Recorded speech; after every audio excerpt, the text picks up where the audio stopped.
Salam, Sapar ağa, Halmurad ağa, Abdurrahman. Hoş geldiniz. Salam, hoş bulduk. Emmerde salam, Halmurad ağa, Abdurrahman, Aziz eke. Emmerde dogay salam, o illeşleri de. Buyur hal. Nowruz bayramy şuun 2 gün bellenip dur. Nowruz bayramlaryň gutly mübarek bolsun. Inniki ýyllary bu Tanrymyz ulaly güllük durmuş emýärdi. Ýemmämiz ýetirsin diýen umytla bilen telewizion ýa. Inni bu gün temamyz ruhsat berseň men aýdyp beren ýa Abdurrahman sen aýt. Ruhsat sizde aýdy berin. Arkay. Yine ayın 29'unu, şu ayın 29'unu, Mart'ın 29'unu Türkmenistan'ın parlamentini, yani meclisini saýlawlar geçirilmeli diýip elan edildi. Şu ýere biz gaty üns berelim, ýurtdaşlar. Teredin eslenlik saýlaw, yani ýokary meclisi ýapdy, parlamenti Türkmenistan'ın parlamentine geçirilen saýlawlar laýyk 60 gün ýa-da 2 ay öňünden elan edilýär.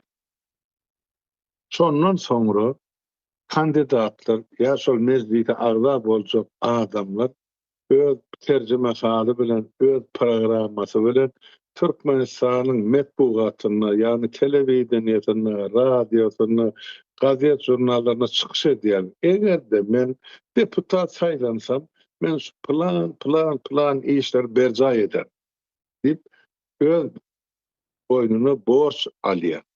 Ondan halk seredip görýär haýsy kandidat näme borç alýar. Ondan şol borç alan kandidat öz ýanky terjemehali bilen bilelikde mesela Türkmenistanyň näme çäk bellenipdir. Bir yani deputatlar kandidaty ikrar etmek üçin 2000 ses gerekmi ya 4000 ses gerekmi ya aýdamada bir jemgyýetçilik ýa syýasy guraman bolunmasy gerekmi. Ine şoň esasyny 10 adam ýa-da merkezi saýlaw komissiýasyna registrasiýa edilýär ýa-da hasaba alınýar. Ne sapara bilýän şu 90-njy ýylda şu real terdilen üstünden geçildi. Eni seredin, şu taýda bolýan zat. Dün elan edýärler 29-njy martda saýlaw bardy. 29-njy martda sellem laýyk bir hepde wagt bar. Bu näme beýle bolýar? Bu näme bir häkimet başyndaky özüň hökümet ýa häkimet diýip adlandyrýan adamlar ýa häkimet basyp alan jenaýatkar topar 7-8 günüň içinde saýlaw elan edip bilýär. Kim ol kandidatlar? Yani Türkmenistanyň gelecekki meclisine agza bolmaly adamlar birinciden kim? Hani olan sanawy. İkinciden kim olary hödür etdi? Hödür eden bolsa haýsy uramy kärhany ýa adamy gol çakyp bir şonu kandidatlygy hödür edýär diýip aýtdy. Şonun hem yani merkezi saýlaw komissiýasy bir aýyň dowamyny şoňa seredip ýa ses beren adamlar şu kandidat üçin ses beren adamlar dirimi ýa ölümi, tanadobamy ýa ýokmy? Ya şol kandidatyň yani ýentetine jenaýet barmy ýa ýokmy? Şu zatlar anyklanandan soňra bir aýdan soňra ýa 30 günden soňra şol kandidatlar ýa bolýar ýa ýok diýen jogap berýär. Bu taýda 8-9 günüň içinde Kurban olup kime barmagan şey çomoldan bolsa şol kandidat. Şolum geçmeli. Bu näme saýlaw bolýar? Bu näme saýlaw bolýar? Ondan kim gelýär Türkmenistanyň meclisine? Ine 36 ýyllap bizim gözümüz kör edip saklan Kurban olup bilen oglu da ýa Niyazda ine şu meclis ilkinji nobatda jenaýetkär topar meclis guramaçylykly topar. Men döwrümde, saýlanan döwrümde 175 deputatdy, häzirki zamany 125 deputat. Şular hemmesi soňky 30-35 ýylyň dowamyny diňe edip oturan işi türkmen halkynyň, döwletiniň, milletiniň guruluşynyň halkyny edip oturan jenaýatynyň netijesinde ataly ogul ene halkyň tepesinde galgabaty. Inni maňa düşünüş berin. Men halkymyzdan haýyş edýän dinleýijilerimizden we görüjilerimizden bu näme üçin siz şulatary ursat ýa ýol berýän? Sizin hukukuňyzda deputaty ýa-da kandidaty saýlamak. Men bilip otyryn, şunu hiç birsini erteki gün ýene-de täze şu mezleti atlanrylan promosçulukly jenaýatkar toparyn hataryna geljek 125 adam içinde siz şunu hiç birini gollaňyzagym, göreňzagym ýa-da tanaňzagym. Onu näme üçin millet menselerine agzyňyza suwalan ýaly bolup oturýarsyňyz. Ha? Ine sizin 35-36 ýyllap dümüp oturmaklaryňyzyň netijesinde şu gün halkymyz, döwletimiz, ýurdumyz şu derejäge gelip ýetdi. Çökdi, düýpleýip. Siz hemmäňiz oglugy artyk çoğuluk hemmäň ýa gul ýa gyrnak söýreşimiň elinde. Şonu sizinle erkek ýaly boyun alın. Ýa-da şu edilýän jenaýata garşy çykyn ýa garşy durum diýilip men size çağırış berýän. Başgaça ýagdaý ýok. O näme? 8 günüň dowamyna kandidatlar bellenen, siz gidip soňa ses bermeli, onun görkezilişi ýaly näme diýip şu taýda gaty gen sözüllenipdirler-de barmaly gelmeli diýilen ýaly. Siz hiç kim. Sizdin ýa elini alyp bilýär ýa-da eli ýatyryp bilýär ýurtdaşlar. Siz şoňa mezbur etdiler. 36 ýyl ber. Enem netijesi şol. Ödüňizi näme ýa kim diýip hasap etseňiz ol öz işiniz ýöne daşarky dünýäde görülýän zat şol. Siz ýurdun içinde hiç ýylyk, hiç bir terden sizin täsiriniz ýok. Siz hiç kim şo taýda. Siz diňe şo gurçuklyk iýmitlenmeli ene diýergelip beren jesetleri. Şonu men size galbaty şuny aýdýan. Ýa-da şu bolýan jenaýatlary garşy çykarsyňyz, edilýän işlere, bu işlerde bu jenaýat ýa-da onu şu zatlary çydap oturýan bolsaňyz, gözüňizi ýanyk bilen sypyryň diýip aýtmaly mende. Dogry, hak we hukuk bar şu gün. Ýurtdaşlar, men şu zatlary janym ýanyp aýtýan. Mundan aýryk nädip çydamaly? Ha? Hemme hak hukuklaryny eliňizden aldy. Ýurdun daşyny, jemi ýurdun içinde daşyny şu gün özü Türkmen ýa Türkmenistan diýip atlandyrýan adamlary umumanda jemi o 3 milyona ýeten. 89-njy ýylyň dekabr aýynda geçirilen ilat ýazgynda biz 3 milyon 860 000 adamdyk. Hanşol adam? Onun merhaba ene teredin. 36 ýyl geçdi. Näme üçin Türkmeniň sany köpelen hakda azalýar? 7 milyon ýydylar, 6 milyon, 5 milyon. Hiç tat ýok o taýda. Biz bir ajaly buyurulan millet. Düşünäňiz ýa-ni şol öňde soňda bizim ine gelip düşün çukurmy şular? Ýurtdaşlar. Ine 29 martda siz barsaňyzam, barmasaňyzam sizin adyňyzy bülten oklar, ene şol Gurban Gulyň barmagyny çommaldyp görkezen adamlary ýene-de mezlise gelmeli. Şolar gelse ýene-de siz 5 ýyllap lal, ker we gul we gyrnak bolup ýaşamaly. Siz şoňa razymy ýa-da ýok? Şu soraga özüňiz jogap berersiňiz. Etleseňiz ine şu günkü çykyşlarymyzyň aşagyny öz pikirlerinizi ýazyp berersiňiz. Men häzirlikçe şu mesele boýunça başga aýtjaklarym ýok. Ýöne başga da mesele bar. Oh.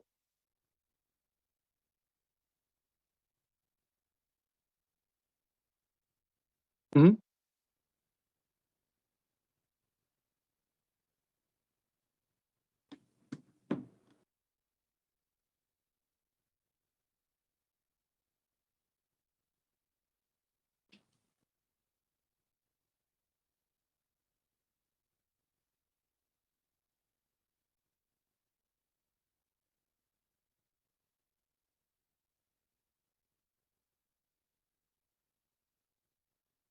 Da orta.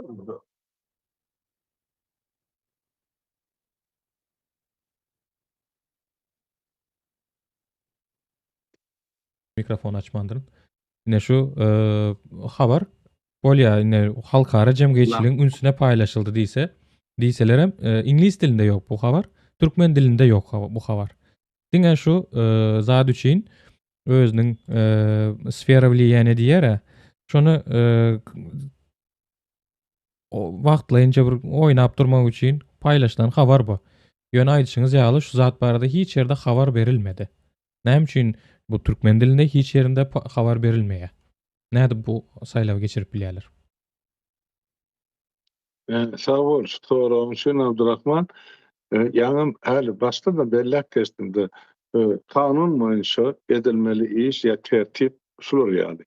60 gün ön yanının yani saýlawyň geçilmeginin 60 gün ön yanının merkezi saýlaw komissiýasy ıglan edýär. Saýlawlary geçirmek barada. Ondan soň şu geç şondan soňra 30 günüň dowamyny dürli vilayetlerden yani etraflardan, şäherlerden, owalardan kim kandidat görkezýän bolsa şolary ses beren ýa şolary bolan adamlaryň sesi bilen protokoli bilen merkezi saýlaw komissiýasyna uradylýar.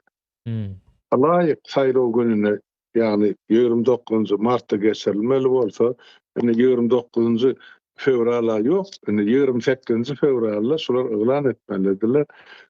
Ine şunça adamdan şular ýa şunça kandidatlygy görkezdilen şahsiýetler bar.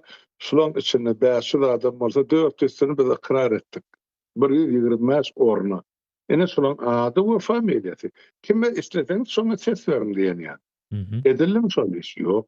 Anany demokrat agdyny olup görülýär. Bu haramzada jenaýatkar topar. Ýok hiç de. Bütün halkara jemgyýetiniň gözüne çöp atmak üçin oýnalýan siyasi oyun diýip aýtmagy da dilim barmak siyasi oyunu da çekenin. Bu ede berişim şu diýip oýnalýan oyun. Siyasi sahnada däl sirk. Inandyrıcılıgy ýok. Şoň üçin sirk. Basýarsy. Ine ştaýda ýene bir aýtmaly adamymyz barda, bütün dünýä tomaşa edip otyr. Türkmenistany bolup geçip oturan maskaraçylyklary ol bir günnäl, 10 ýyllar, 20 ýyllar, 36 ýyl bäri. Bizim Türkmen halkymyz haçan öz akylyna aýlanyr. Haçan öz bir gelecekde nesilleriň bähbidi üçin birazjyk oýlanır diýilen pikir barda, şonu şu pikiri 6 ýyl bäri paraga bilen aýdyp gelip otursa, dörli terde, dörli formatda. Yani şonu üns we howa şu aýdylýan diýilýän zatly dogry bizim sizi gollaýar, biz öz gelejegimiz üçin görüşmeli orta çykan adamlar ne barmagyny şeýdip goýsa, ikeliň barmagyny kende. Ana bir ýerde Türkmenistanyň içinde daşyny jem şu 3 milyon adam var. Alany nire? Bulary nire ýitirim boldy? Näme şu statlar bar hiç kim görüň eden? Diňe ady belli adamlar çykyş etmeli, görüň etmeli. Halka gerek gal bir döwlet ýa bir millet ýa gelecek. Eger bir şahsy bähbetden uğralýan bolsa, benim saparaga da biz ýurdun daşyny. Bize alada ederlik ýagdaý ýok. Çağalarymyz, artyklarymyz, çoğuluklarymyz 100 ýyl ýaşady, şu taýda bir ýaşarlyk döwlet bar. Ýöne ata watan aglap doka biz nädip ýaşamaly? Ine mesele şu taýda. Ine men şonu aýdasym geldi. Hana üstüne goşaýyn şu taýda eger ursat berseňiz bagyşlan, dedimle wagtyňyzda ýanam bolsa, hana aýyň 17-sine Gurbanguly Pekin'e gitdi. Näçe gitdi? Şu watanymyzyň galan şu ýerasy ýersi baýlyklaryny muhtuny satmagy gitdi. Sebäp şuma dünýä bulaşdy. Amerika bula bokurdağından tutup dur. O İran haýba tatdy bombalarny eger şu ýanky İrany hökümetine garşy edýän güýçler satellite Türkmenistanyň Sputnik bilen ullanýanlygy üçin. Ýöne ol Türkmenistan hiç adam edip bilmeýär. Türkmenistan beýleki ýanky Merkezi Aziýa döwletlerimiziň bilelikde orsun we Hytaýyň elindäki ul we garnak şolaryň agzyna çeredip otyrlar. Biz garaşdyrlyk diýdik, bir taraplyk diýdik. hiç birisi yok. Yalan. Yalan ve yenen bir gedek yalan. Gitti hana. Sırtın deyir Xitay'a. Näme alsaň al, men diýir satda ogluma da degme, biz bir iýeli doýaly türkmen halky näme bolsa şo bolsun. Ine edip oturmak ýyllar şol. Ene şu zatlar görüp bilip netije çykarman ýene-de busup ýatjak bolsaňyz, onu gözüňizi ýanlak bilen süpürüp halkyp. Men size şunu şu taýda aýtmaly bolan mezbur halda. Sebäp 6 ýyllap düşünüp geldik. Her bir terden, her bir tarapdan ýuwaşlyk bilen, bir iýmisalalyk bilen, adam karşılık bilen yok düşünün de. Näçe beýle. Bul bolup ýaşap ölüp gidesiňiz gelýär. Şonsa ama ine 36 ýyl bar ölüp otyr. Dowamy barmy şulatlar? Üýtgetmek bizde mümkinçilik bar. Ýöne bizde şoňa şo zatlar etmän gaýrat barmy diýen sonra urulma şoňkun halkymyza ýüzlenýär. Ene saparaga otyr, olam öz pikirini aýtar, öz meseleleri boýunça ýöne şoňkun mesele şular ýaly agyr ýagdaýda bolupdy. Ýurtdaşlar bir adaçyk indi sizem bir akyryňyza aýlanyň. O aňyrky olmaly somokla towa gelin diýenmeli. Towa olam özleri gelmeli, halk gelmeli. Halkyň akşun şeýlap alanyp gelene düşünüp bir adaçyk gowy pikirlenip hereket etmeli derler. Men şonu isleýän. Sag bolun diňläň üçin.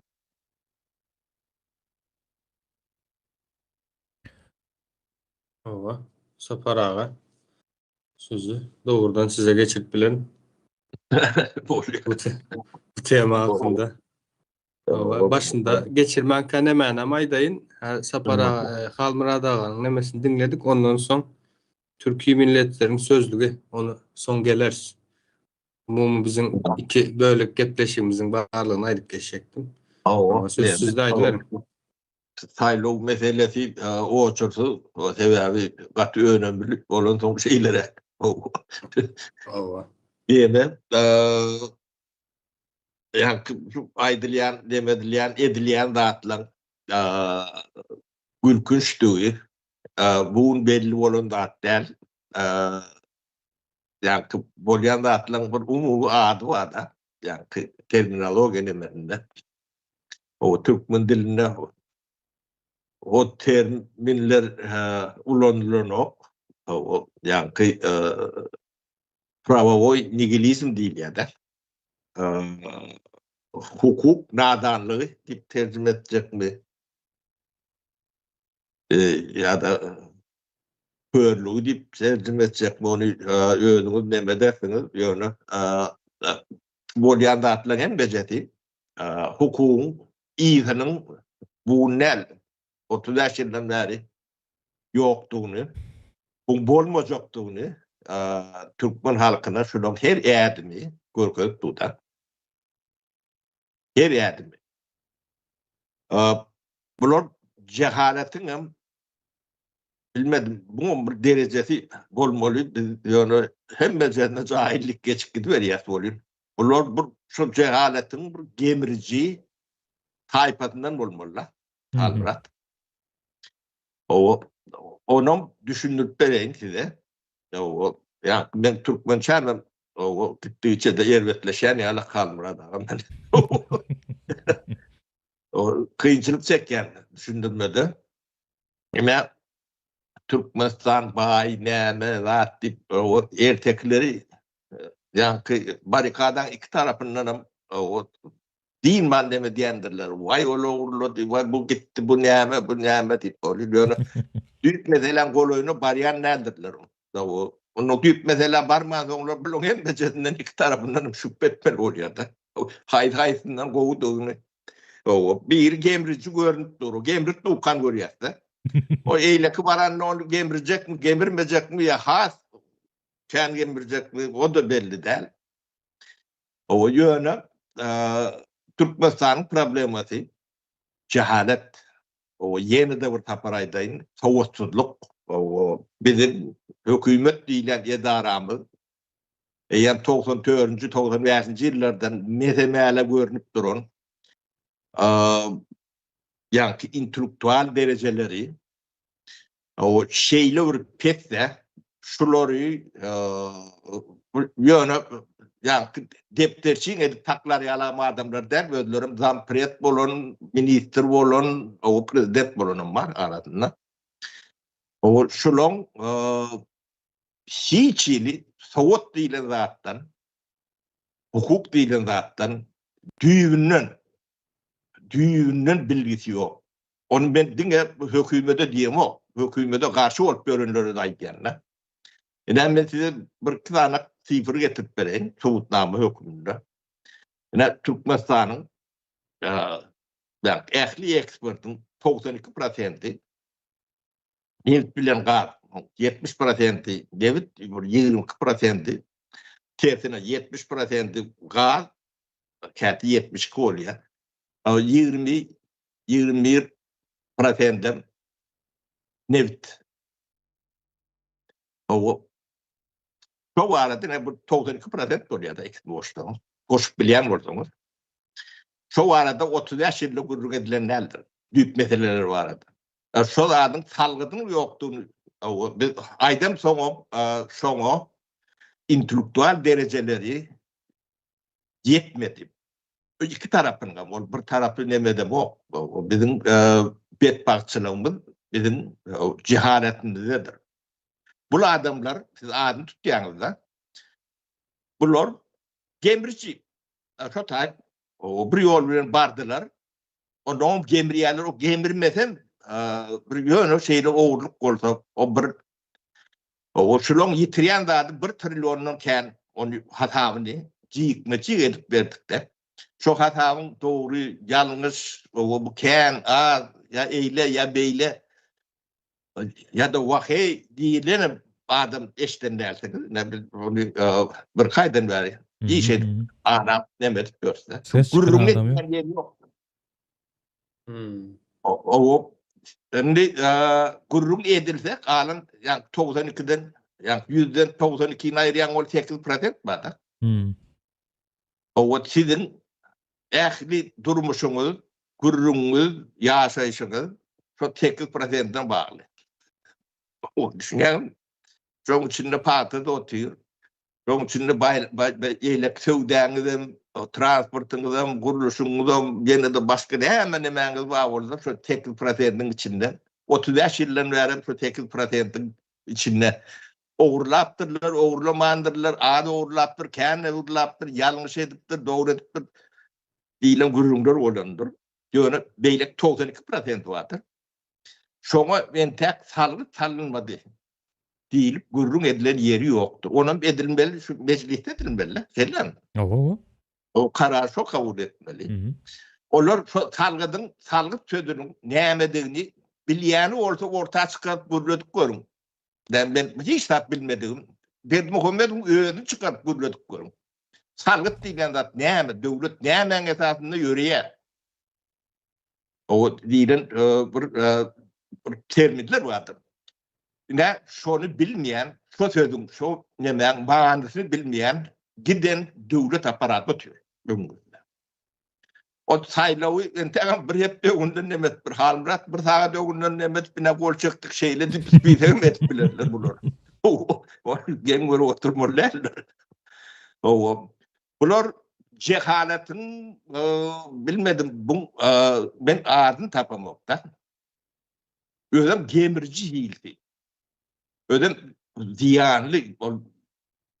Bunun yankı şu 1 trilyonun 5-10 milyardını uğurlasalar, uğurlandırırlar, nemedendirler, onun yönü kalan 95'ini sırtlarından aktırıyorlar.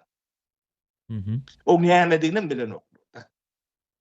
O şulon finans ministeri edenini, zampret, Kıvabiyet Bağır'da zampret edenlerini, Nevt Gaz bakanlıklarını minister edenlerini, şunu cevapkar zampret edenlerinin hem meclisinin ispiten şey etmemedim.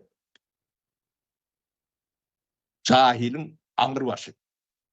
Diletant, hiç bir demesi yok adamlar. Devlet ne şey görüyor da. O devletin bir institutları var devletin.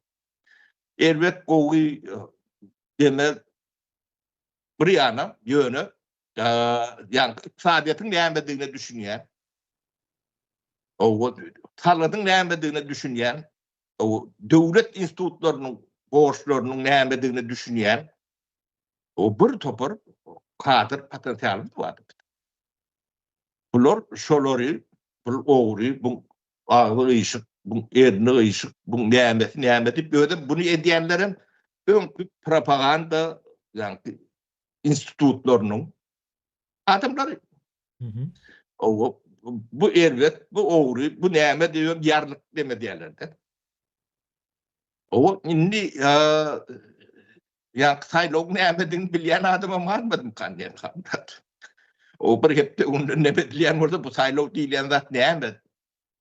O däm bilen ýylýar. O bu merkaçalyny bilýärmi ýa-da şeýli ýylýärmi ýa-da gönüp ýa garnyň atýan aňyrdan çykyp gidýärmi? Bilýän adam ýok. Ne seyredersin şu gurrundan etmediler. Sapar ağa. Onu konstitüsiýa diýilýär. Ya konstitüsiýa ýok ýerine o saýlawan bolan o. O Ine Sapar ağa siz kadr potensialy bar diýipdiňiz da. Ýöne häzirki wagtdaky kadrlaryny görkezeýin men şu taýda. Ýeri gelende ine Pekin diýe Sowetdäki howpsuzlygyň kepilidir diýe. Häzir aýtdyňyz da öz instituty, haýsy edara näme borçlanýar, näkili borçlugy bar. Şu zatlaryň işleýişini göz öňüne getirip bilýän bir institutlar bolmaly, şoň bilýän kadrlar bolmaly diýäňiz ýöne bir ekspert diýip birini çykarypdyrlar.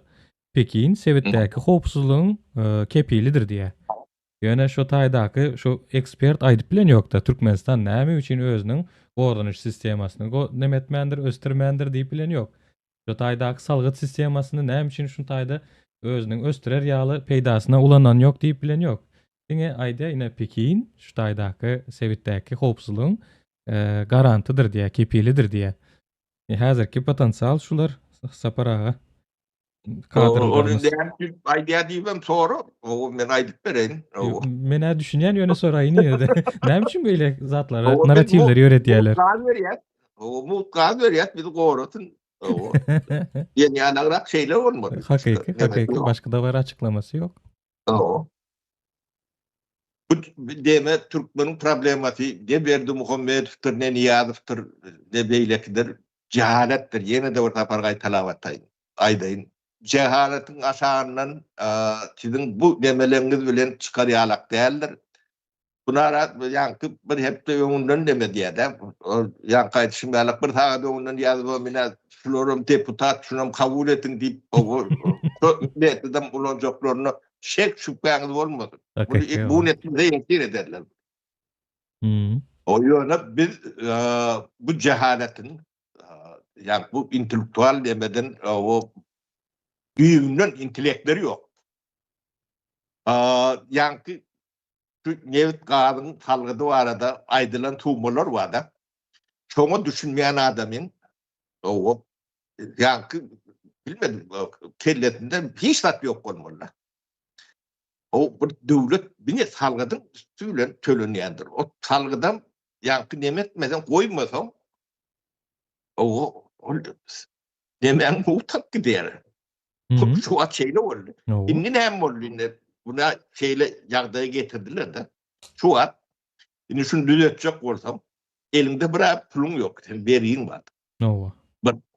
O elinde sen kadryň ýok. Bu iki. O kadr ýetişdirýän institutlaryň ýok. Ady wadan özü ýok. Hem becerde boş. Indi o bir de gittik sağ ol. O senem kadryň neftiň özüň çykaryp berdiňde de ýene de eğilip bükülüp birinin kapısını kakmalı. Onların haydi şertlerde edip vereceğini onlar diktavat etmeli. Ne bunlar yurdun yağdayını getiren yerleri bunlar gemirici, bunların adlarını doğru koyun. Bunlar cahil, gemirici.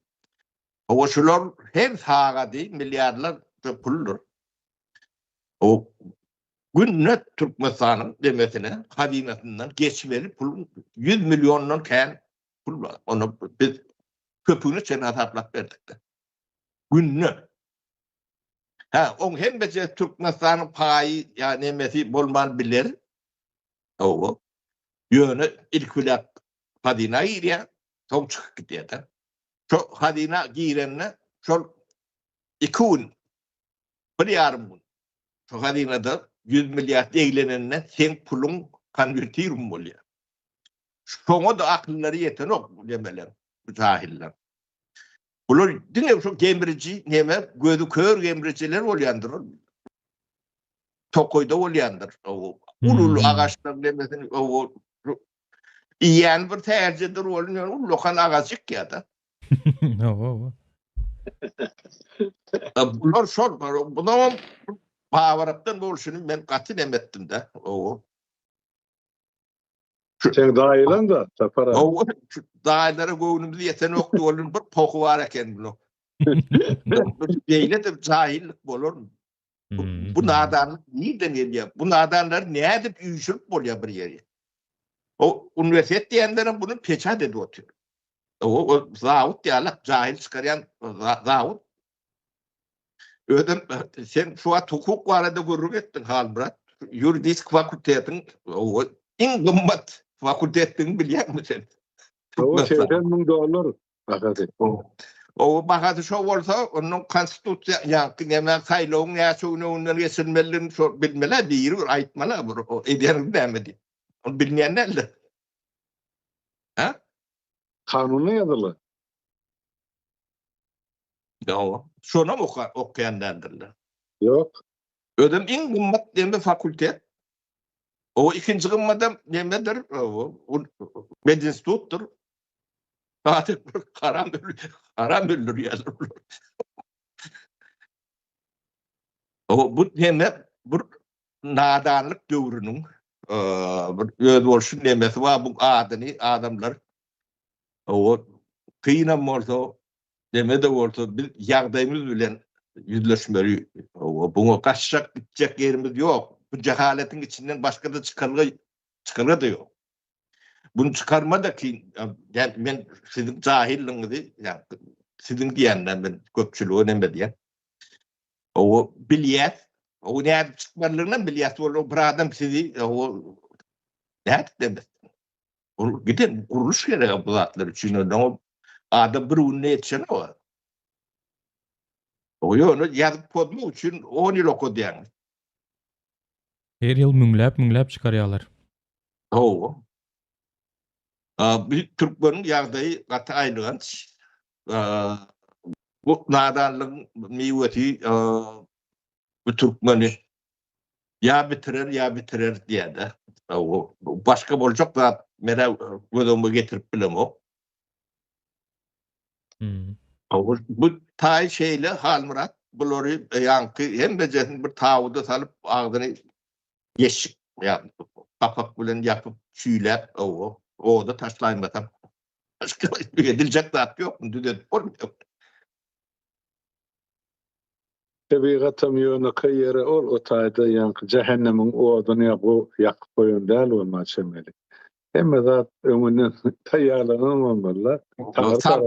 Samsygynyň taýyny bilýär öýdýändi.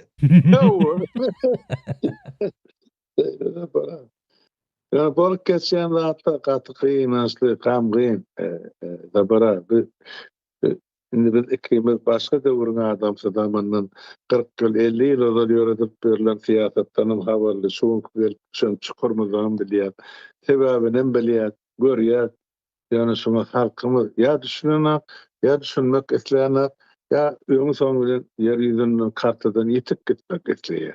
Yani şunu düşünüp bileme en kıyın yeri son. Yine ılan ettiler. Şuun kuun. Şunu bir kabul edem zaten halk köçe çıkıp bilyenek mi? Bilye. Hakkı var mı? Var. Neymişsin 2 ay odalı ılan edilmedi. Şunca kandidatlar yerli yerden arda verdi. Şunları kollağı plan kuramaya adamla kol çektiler deyip. Neymişsin metbuğatta, gadiyette, internette ya televizyonda aydana. Gerek ki. Kurban ol kime barmağın çoğmalsa şu deputat bolmaly. Halkın abin sonra bular ansat halkın şunlar kumsuklyk şeýde bar. Biz onu saýlamda diýen, biz onu gidemde diýen saýlar. Sen gitmäniň bilen şoň gelmegini kömek etdiň häkimet başyna. Şu adamy düşünese gelen maksat para. Almurada şeýle sonra gelipdir. Ona maydık bereyin. O düşüne tüyeler okdiyan. An toğru ilkulak ver toğru sonun demedeyin ben. Sebeplerini aytmalıyım. Rejim O beýle sapar. aljyraňly saýlawa düşüren näme ýagdaý boldy ka diýe. Gyssaly ýagdaýa düşüren. Bulun hemme ýagdaý gyssaly deme. Dünya ýanyp dur. Taş töwere ot ertir.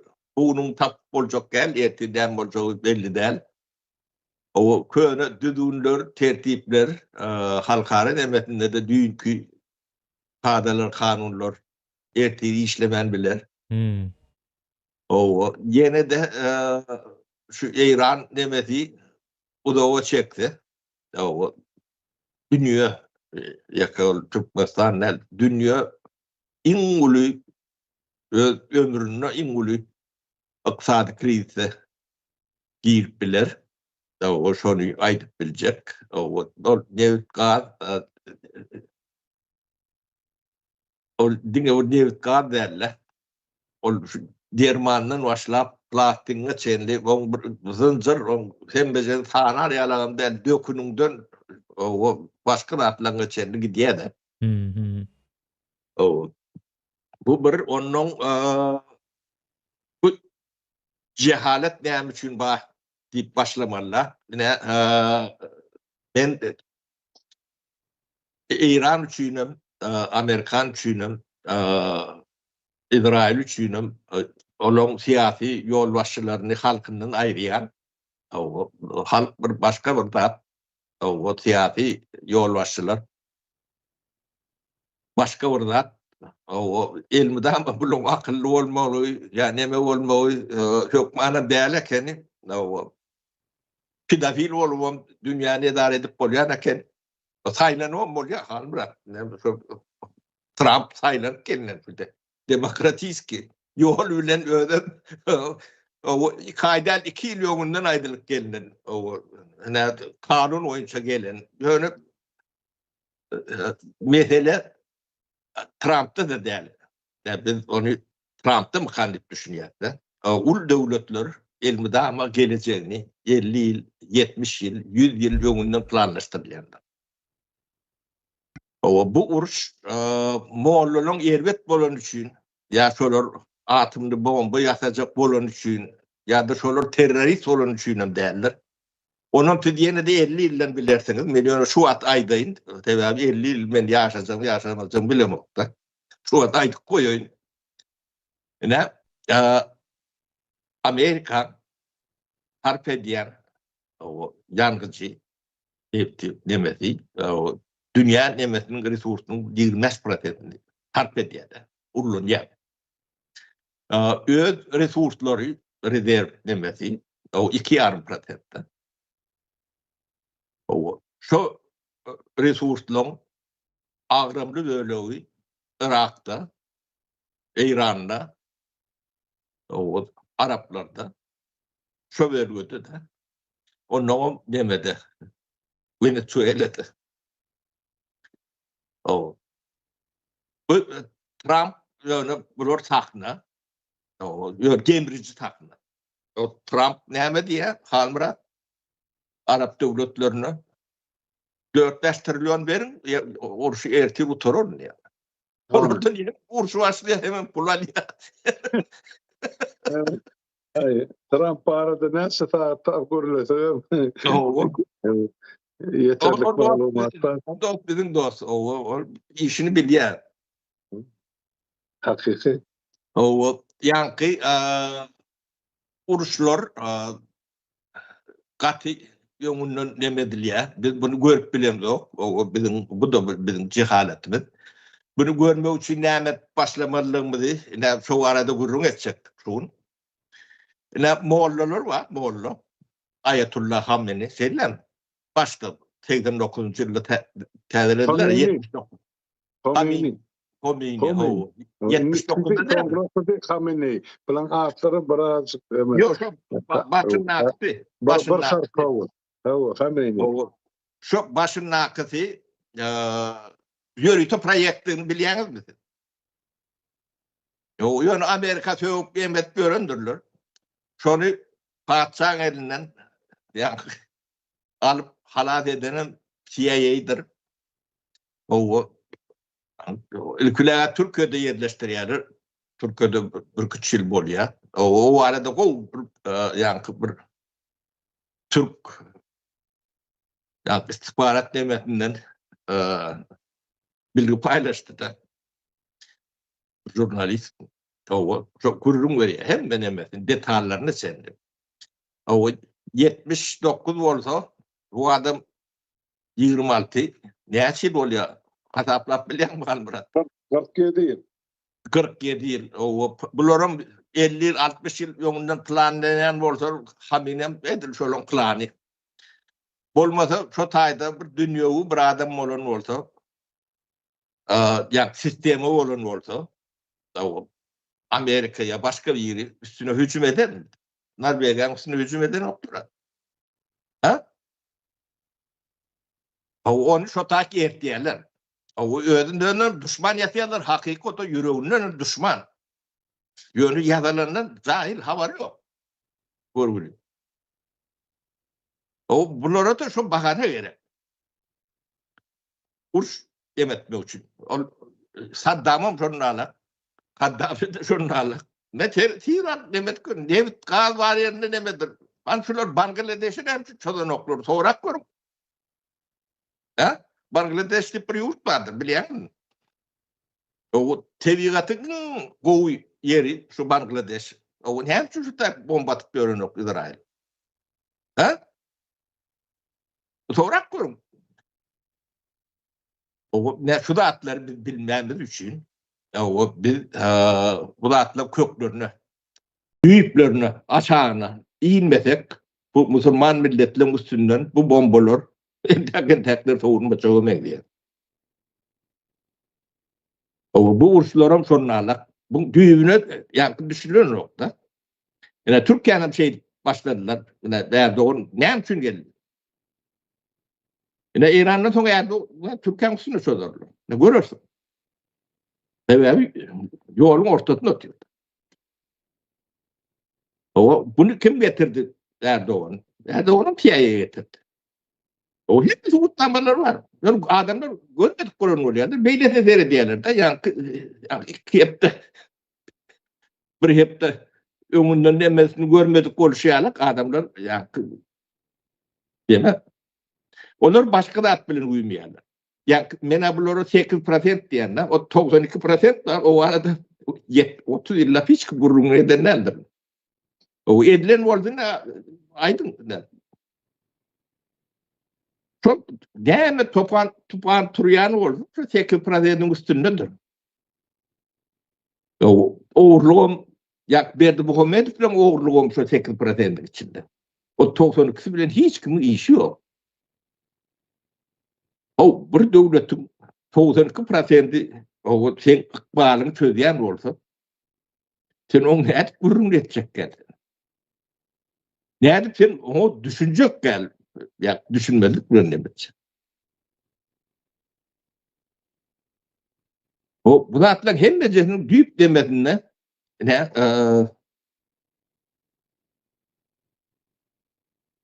bir Müslüman devletleri vardır. O şulon terörizm demeleri vardır. Yarlıkları. Selam. Müslüman olsa terörist yeni yarlık burada atladı. O bu anı köklerini yerden eleyenlerini demedir. Ne bir de pan-Türk isteyenler. Ya pan-İslam isteyenler. Ha? O pan-Türkizm nereden geldi? O şular pan-Türk olursa geldi mi? Ya da o yani Ors padşahının imperial memleketinde, kabinetinde yatılan burada. Yani şu megnarod terörizm diyen zatlar var. Şolum hem meceli bir desluzban kabinetlerinde pişirilen neme zatlar. Olmasa ne analiz edip görüyorsa halbrat. Adamlar bir yeri getirecek olsa perişte gerek şeyler.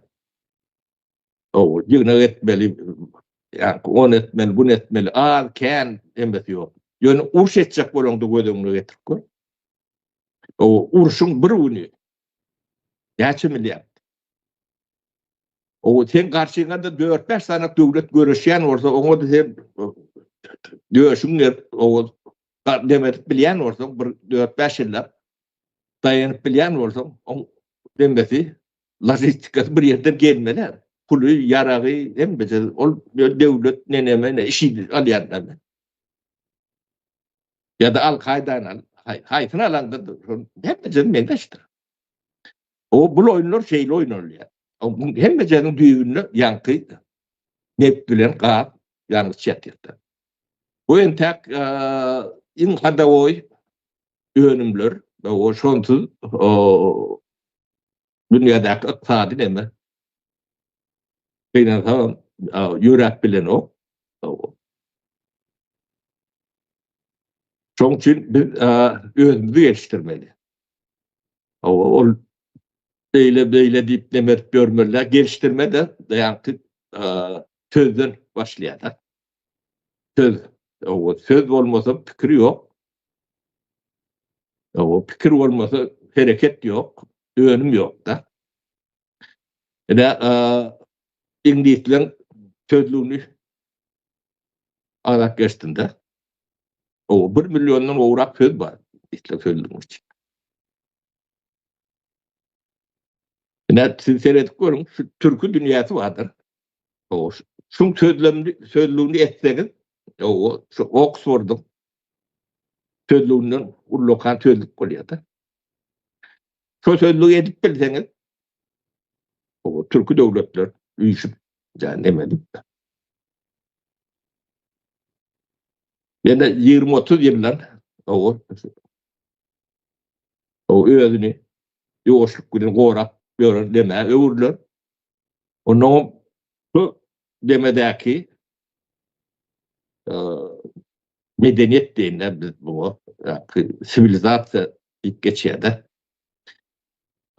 ulanmadık kapitalın uktarı o men tanrı aytsam ağzını gözümüz deme uçuklar o yani Avrupa Birliği'nin bağlı produksiyonları kendine 330 trilyonun köprek yani ölü kapital değil. Yani Bağdar faaliyetine manipülasyon edilmedik resurslar. Bunun içine adam resursu mıydı, tabii resursları mıydı, bunun yerleşen lojistika demeyen hem de cehennemi kataplandı. Sonra oraya resurs. Yani bunu birleştirmeden ayrı ayrı hiçten çözüp bile nokta bunu. Demeler kesildi mi ya da ben yakıcı özüm burada oturan oldum. Yok gelip dur belin Halmıra'da ekranını yaptı. Kameranın nemesi ütgödü. Siz devam ediverin. Abdurrahman hazır. On oraya.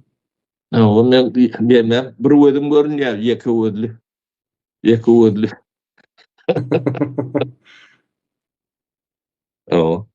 De sorular yalak biz yankı bilme katı ulu üns vermeli. O çok çiğnem ben o bir hepte dinçte oldum. O bu fikirleri ona götürüp gördüm.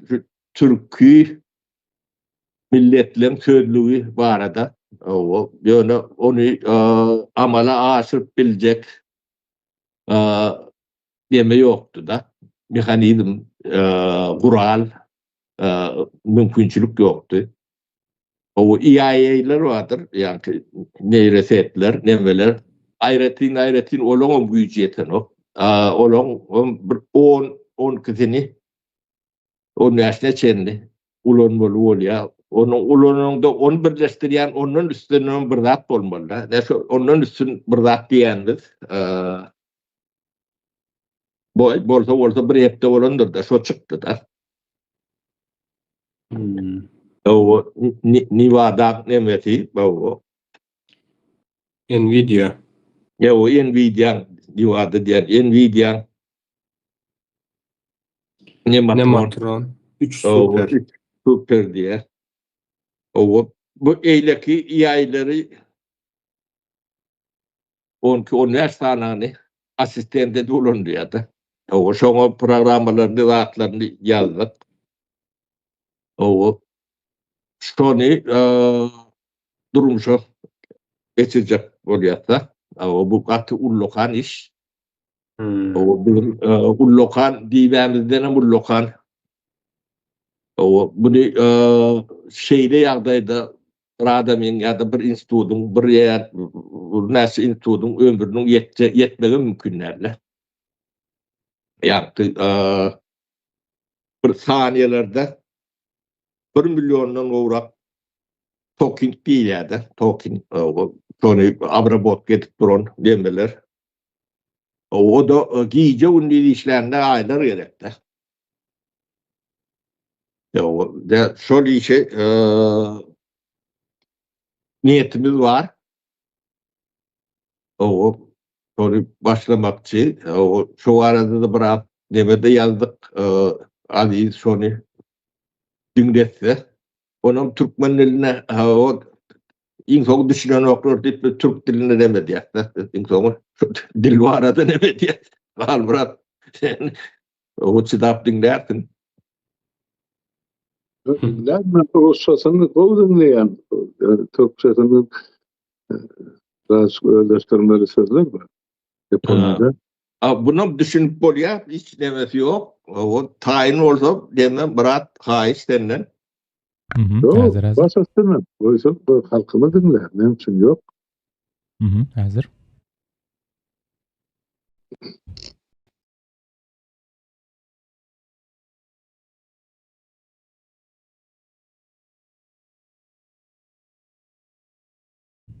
Şu an masamda duran belgeye baksan, hani gizli bir bilim kurgu tesisinden sızdırılmış Ses geliyor değil mi? Geliyor. ya da yıllarca kilit altında tutulmuş bir kasadan yeni çıkarılmış sanırsın. Gerçekten de görsel olarak çok çok ağır bir duruşu var o belgenin. Kesinlikle öyle. Üzerinde kalın siyah harflerle Exile Lab International yazan devasa bir görsel mühür var. Hemen altında da o resmi havayı iyice pekiştiren, hani Exile Lab arşivinden ibaresi yer alıyor. Ki o ibare aslında içerideki bilginin derinliğine de bir gönderme yapıyor. Aynen öyle. Merkeze doğru baktığında kurumsal hafıza birimi yazısını görüyorsun ve en dış çemberde de o meşhur arşiv sistemi damgası göze çarpıyor. Yani sadece o mühürdeki kelimeleri bile yan yana koyduğumuzda karşımızdaki meselenin sıradan bir teknoloji bülteni olmadığını anlıyoruz. Çok haklısın. Devasa ve yapısal bir hafıza inşası var ortada. Bugünkü dosyamızda seninle masaya yatıracağımız konu tam olarak bu. İkinci kaynağımızsa bu mührün temsil ettiği o büyük vizyonun teknik kalbi. Sapaya Yiklaymov tarafından başlatılan o çok kapsamlı beyaz bülten değil mi? Evet, tam olarak o teknik belge. Yani amacımız burada oturup yeni çıkan bir sözlük uygulamasını falan konuşmak değil.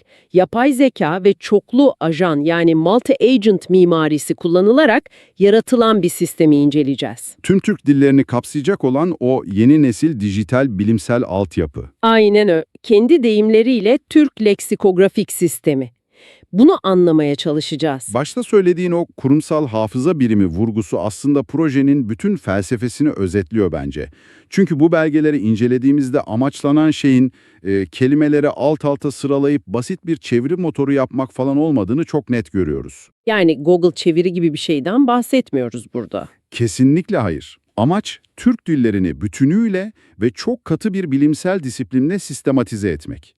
Binlerce yıla yayılan o tarihi metinlerle hani Orhun yazıtlarından tutun da bugün sokakta konuşulan modern lehçelere kadar her şeyi tek bir potada entegre etmek istiyorlar. İnanılmaz bir kapsamdan bahsediyoruz yani. Nihai hedef, tarih boyunca farklı coğrafyalara parçalanmış o dil bilimsel verileri bir araya getirmek, tek bir akademik sözlük, daha doğrusu kendi içinde sürekli büyüyebilen, ölçeklenebilir bir medeniyet bilgi tabanı inşa etmek. Sadece verileri tarayıp bilgisayara atmak değil yani olay. Tam olarak öyle. Burada verilerin basitçe dijitalleştirilmesinden değil, dili işlemek için yepyeni bir bilimsel metodoloji icat edilmesinden bahsediyoruz. Bak şunu gözünde canlandırmanı istiyorum. Binlerce yıllık bir dil tarihini, farklı kıtalara, uluslara ve lehçelere dağılmış Milyonlarca kelimeyi düşün. Sadece düşünmesi bile yorucu. Gerçekten öyle. Bunların kökenini, destanlardaki kullanımını ve gündelik dildeki o evrimini manuel olarak düzenlemeye çalıştığını hayal et. İnsan ömrünün, hatta nesiller boyu sürecek akademik komitelerin bile yetmeyeceği devasa bir bilgi okyanusundan bahsediyoruz. Kesinlikle öyle. Geleneksel yöntemlerle bu İskenderiye kütüphanesini inşa etmek pratik olarak imkansız. İşte insan kapasitesinin tıkandığı tam bu noktada devreye o meşhur sistem giriyor. Belgede adı geçen asıl büyük güç, yani Nemrotron 3 Super. İşin bütün o devasa işlem gücünü sırtlanan yapı tam olarak o. Ve şunu belirtmek lazım, Nemrotron 3 Super sıradan bir dil modeli değil. Yani senin benim günlük hayatta girip soru sorduğumuz o sohbet botlarından falan değil. Bana bir şiir yaz dediğimiz türden bir şey değil yani. Hayır, hiç değil. Bu projenin devasa akademik ihtiyaçlarına göre özel olarak konumlandırılmış yüksek performanslı bir büyük dil modeli. Belge, bu modelin özellikle çok uzun bağlamlarla ve son derece karmaşık edebi tarihi metinlerle çalışmak üzere ayarlandığını gösteriyor. Zaten amacı muhabbet etmek değil, yapılandırılmış ve formatı kesin olarak belirlenmiş bilimsel veriler üretmek. Evet ve sistemdeki rolünü 3 temel sütuna oturtabiliriz. Birincisi bilgi işleme çekirdeği olması. Yani kelimeler arasındaki o gizli bağları kuruyor, tarihi metinleri işliyor falan. İkincisi sözlük maddesi üreticisi rolü. Orada da rastgele metinler yazmak yerine katı şablonlar kullanıyor, değil mi? Aynen öyle. Karşılaştırmalı tablolar ve etimolojik kökenler çıkarıyor o şablonlarla. Üçüncü ve belki de en kritik rolü ise ajan sisteminin yöneticisi olması. Bir dakika, o teknik sütunlara ve ajanlara girmeden önce belgede geçen şu dil bilim terimlerini bir netleştirelim bence. Nemotron'un kelimeleri eş zamanlı ve art zamanlı olarak analiz ettiği söyleniyor. Bu çok önemli bir ayrım. Art zamanlı derken bir kelimenin yüzlerce yıl içindeki evrimini, hani bir zaman yolcusu gibi yüzyıldan yüzyıla nasıl değiştiğini izlemesinden bahsediyoruz, doğru mu? Evet, tam olarak tarihsel bir akıştan bahsediyoruz. Eş zamanlıysa o kelimenin tam şu an, diyelim ki bugün, hem Türkiye'de hem Kazakistan'da hem de Özbekistan'da aynı anda nasıl kullanıldığına bakması oluyor herhalde. Harika bir özet oldu bu. Tam olarak böyle çalışıyor sistem. Art zamanlı analiz, kelimenin zaman eksenindeki dikey yolculuğunu çıkarırken, eş zamanlı analiz, yatay eksende günümüzdeki anlık fotoğrafını çekiyor. İkisini aynı anda yapmak muazzam bir şey. Kesinlikle. Nemotron 3, süper. Bu iki devasa haritayı aynı anda zihninde tutabilen tek yapı. O yüzden sistemin sadece bir aracı değil, etrafında bütün bir dijital, leksikografik enstitünün inşa edildiği o entelektüel çekirdek olarak tanımlanıyor belgede. Bütün bu rolleri üst üste koyduğumda Nemotron'u masaüstümüzdeki sıradan bir arama motoru gibi göremiyorum ben. Çok daha fazlası zaten. Bu daha çok o devasa İskenderiye Kütüphanesi'nin baş kütüphanecisine benziyor.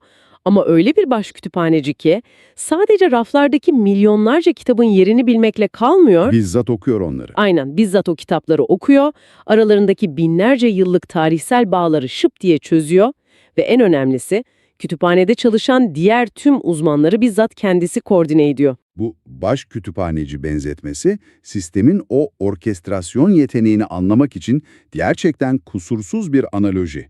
Çünkü Nemrotron tek başına her işe koşturmuyor. Veriyi analiz edip sınıflandırdıktan sonra o kütüphanenin koridorlarında bekleyen diğer uzmanlara, yani ajanlara görev dağıtımı yapıyor. İşte işin asıl o büyüleyici kısmı burası. Evet, belgenin teknik mimarisinde çoklu ajan mimarisi veya multi-ajan sistemi dedikleri şey tam olarak bu alt uzmanlar ordusu. O halde Nemrotron bu kütüphanenin başındaysa tek başına milyonlarca kitabı okuyamayacağına göre bu uzmanlara, yani senin deyiminle o okuyucu ordusuna ihtiyacı var. Peki bu ajanlar kim? Bunlar yapay zeka tarafından yönetilen çok spesifik alt programlar aslında. Bir kelime bu sisteme girdiğinde bu kütüphanenin o karanlık koridorlarında nasıl el değiştiriyor mesela? Belgede 10 adımlı bir üretim hattından bahsediliyor ama bunu sadece kuru bir liste olarak okumak istemiyorum ben. Tabii ki öyle çok sıkıcı olur. Gel seninle bir kelime seçelim ve bu kelimenin sistemin içindeki o yolculuğuna adım adım tanık olalım. Mesela çok eski ve köklü bir kelime olan gök kelimesini alalım. Gökyüzü, mavi, tanrısal anlamlarına gelen bu kelime sisteme girdiğinde o üretim hattında neler yaşanıyor? Gök mükemmel bir örnek gerçekten. Süreç kelime girişi dediğimiz birinci adımla başlıyor. Yani o lemmanın sisteme düşmesiyle. İkinci adımda Nemrotron baş kütüphaneci olarak hemen devreye girip o orkestrasyonu yapıyor. Yani diyor ki gök kelimesi geldi, bu çok katmanlı bir kelime, bütün uzmanlar acil masaya gelsin. Kesinlikle öyle. Üçüncü adımda o temel tanım yapıldıktan sonra asıl sihir başlıyor. Dördüncü adımda kelime etimolog ajanın önüne gidiyor. Etimolog ajan sadece köken bilimiyle ilgilenen çok dar ama çok derin bir uzman. Sadece tarihsel köklere bakıyor yani. Evet, gök kelimesinin Orhun yazıtlarındaki kök haline oradan Sümerce'ye veya Çince'ye uzanan bir bağ var mı diye sadece tarihi kökleri kazıyor, bulduğu o kanıtları da standart bir formata döküp dosyayı bir sonraki uzmana uzatıyor. İnanılmaz, sanki devasa bir haber merkezi veya çok disiplinli bir mahkeme salonu gibi çalışıyorlar. Etimolog ajan kanıtlarını sunuyor ve sonra dosya karşılaştırmalı analiz ajanıyla tarihsel analiz ajanına geçiyor. Aynen öyle. Biri kelimenin o yüzyıllar içindeki yolculuğunu incelerken, diğeri bugün bu kelime Kırgızca'da nasıl, Tatarca'da nasıl diye o coğrafi kanıtları topluyor, masaya getiriyor. Ve her ajanın bulgusu bir öncekinin üzerine eklenerek büyüyor, değil mi? Kesinlikle. Ama en ilginç duraklardan biri 7. adım olan o destan analizi kısmı. Burada devreye destan analisti dediğimiz çok özel bir ajan giriyor. Onun görevi ne peki tam olarak? Bu ajanın tek görevi gök kelimesinin Manas destanında, Dede Korkut hikayelerinde veya Oğuz Kağan destanında nasıl bir mitolojik figür olarak kullanıldığını taramak. Yani gök kelimesi orada sadece bir renk mi, yoksa gök tengri inancının bir yansıması olarak kutsal bir varlık mı diye bakıyor. Tam isabet. Ajan bunu çözümlüyor. 8. adımda normalizasyon ile tüm bu farklı uzmanlardan gelen veriler o ortak akademik dile çevriliyor. Sonra da kalite kontrol aşaması var herhalde. Evet, 9. adımda çok katmanlı bir kalite kontrol yapılıyor. Ajanlar birbirinin bulgusunu adeta test ediyor, çapraz sorguya çekiyor ve son olarak 10. adımda bu muazzam tartışma ve analiz o yayınlama aşamasına geçerek bizim gördüğümüz dijital sözlükteki o kusursuz bilimsel maddeye dönüşüyor. Bu kelimenin 3 boyutlu devasa bir haritasını çıkarması inanılmaz. Ama burada durup o demin kurduğum mahkeme salonu analojisine bir şerh düşmek istiyorum ben. Tabii, buyur. Ortada bir mahkeme var evet, ama yargılanan şey bir insan değil, dilin ta kendisi. Dil matematikten çok farklıdır sonuçta. Organik, esnek ve bazen bilerek belirsizdir. Kesinlikle edebiyatın doğası bu. Bir destanda şair gök kelimesini tamamen mecaz, tamamen soyut bir anlamda kullanmış olabilir. Peki makine bir şiirdeki o derin edebi gök ile pazarda kumaş alırken söylenen gök mavisini nasıl ayırt ediyor? Kelimeleri böyle katı bir üretim hattına, algoritmaların o soğuk çarkları arasına sokmak, dildeki o edebi ruhu ve kültürel derinliği düzleştirip ezmez mi? Bu çok haklı bir endişe. Yani Nemotron ve ajanları bir metindeki efsanevi abartılı bir anlatımı gerçek bir tarihi vaka sanmaktan nasıl kurtuluyor? Bu şüpheciliğin tam da projenin mimarı Sapar Yüklimov'un üzerine en çok titrediği konu aslında. O yüzden bu üretim hattı ruhu ezmek için değil, tam tersine o edebi ve kültürel derinliği anlayarak tasnif etmek için tasarlandı. Peki bunu teknik olarak nasıl başarıyorlar? Sistemin bel kemiğini oluşturan şey bilimsel prensipler dediğimiz o sarsılmaz kurallar bütünü. Belge sistemin mekanik bir çevirmen gibi değil, katı akademik prensiplerle çalışan bir analist gibi programlandığını anlatıyor üstüne basa basa. Bir tür akademik filtre gibi yani. Aynen öyle. Mesela gerçekler ile hipotezleri ayırmak gibi çok temel bir prensibi var. Etimolog ajan gök kelimesinin kökeni hakkında kesin bir yazılı kanıt bulamazsa bunu zoraki bir gerçeğe dönüştürmüyor, uydurmuyor. Ne yapıyor peki bulamayınca? Bunu güçlü bir varsayım veya hipotez etiketiyle işaretliyor ve o şekilde sisteme işliyor. Anladım. Yani makine bilmiyorum veya emin değiliz demeyi de biliyor. Bilgiyi uydurmak yerine o boşluğun sınırlarını net bir şekilde çiziyor. Evet, halüsinasyon görmesini engelliyorlar. Soruna dönecek olursak, destanlardaki o şiirsel anlam ile günlük dili nasıl ayırıyor? Sistemde destansı kelimeleri günlük konuşma dilinden ayırmak üzerine özel bir filtreleme mekanizması var. İşte benim takıldığım yer tam burasıydı. Destan analist ajan, bir kelimenin sadece kahramanlık metinlerinde geçen mitolojik bir abartı mı yoksa halkın pazar yerinde kullandığı gündelik bir kelime mi olduğunu o devasa bağlamdan çıkarabiliyor. Eğer gök kelimesi Oğuz Kağan'ın çadırını betimlemek için efsanevi bir bağlamda kullanılmışsa, ajan bunu mitolojik ya da edebi kullanım kategorisine hapsediyor. Onu gidip de modern tarım terimlerinin falan arasına karıştırmıyor yani. Asla. Farklı çağları ve farklı dil katmanlarını birbirinden yalıtılmış odalarda inceliyor, sonra bu odaları birbirine bağlıyor. Ve en önemlisi bir ajan bu destansı bir kullanımdır dediğinde, o kalite kontrol aşamasında Nemotron bu kararı diğer ajanların bulgularıyla çapraz sorguya çekiyor. Eğer ajanlar arası bir fikir ayrılığı çıkarsa ne oluyor? Nemotron başyargıç olarak bağlamı tekrar değerlendirip o son nihai kararı veriyor.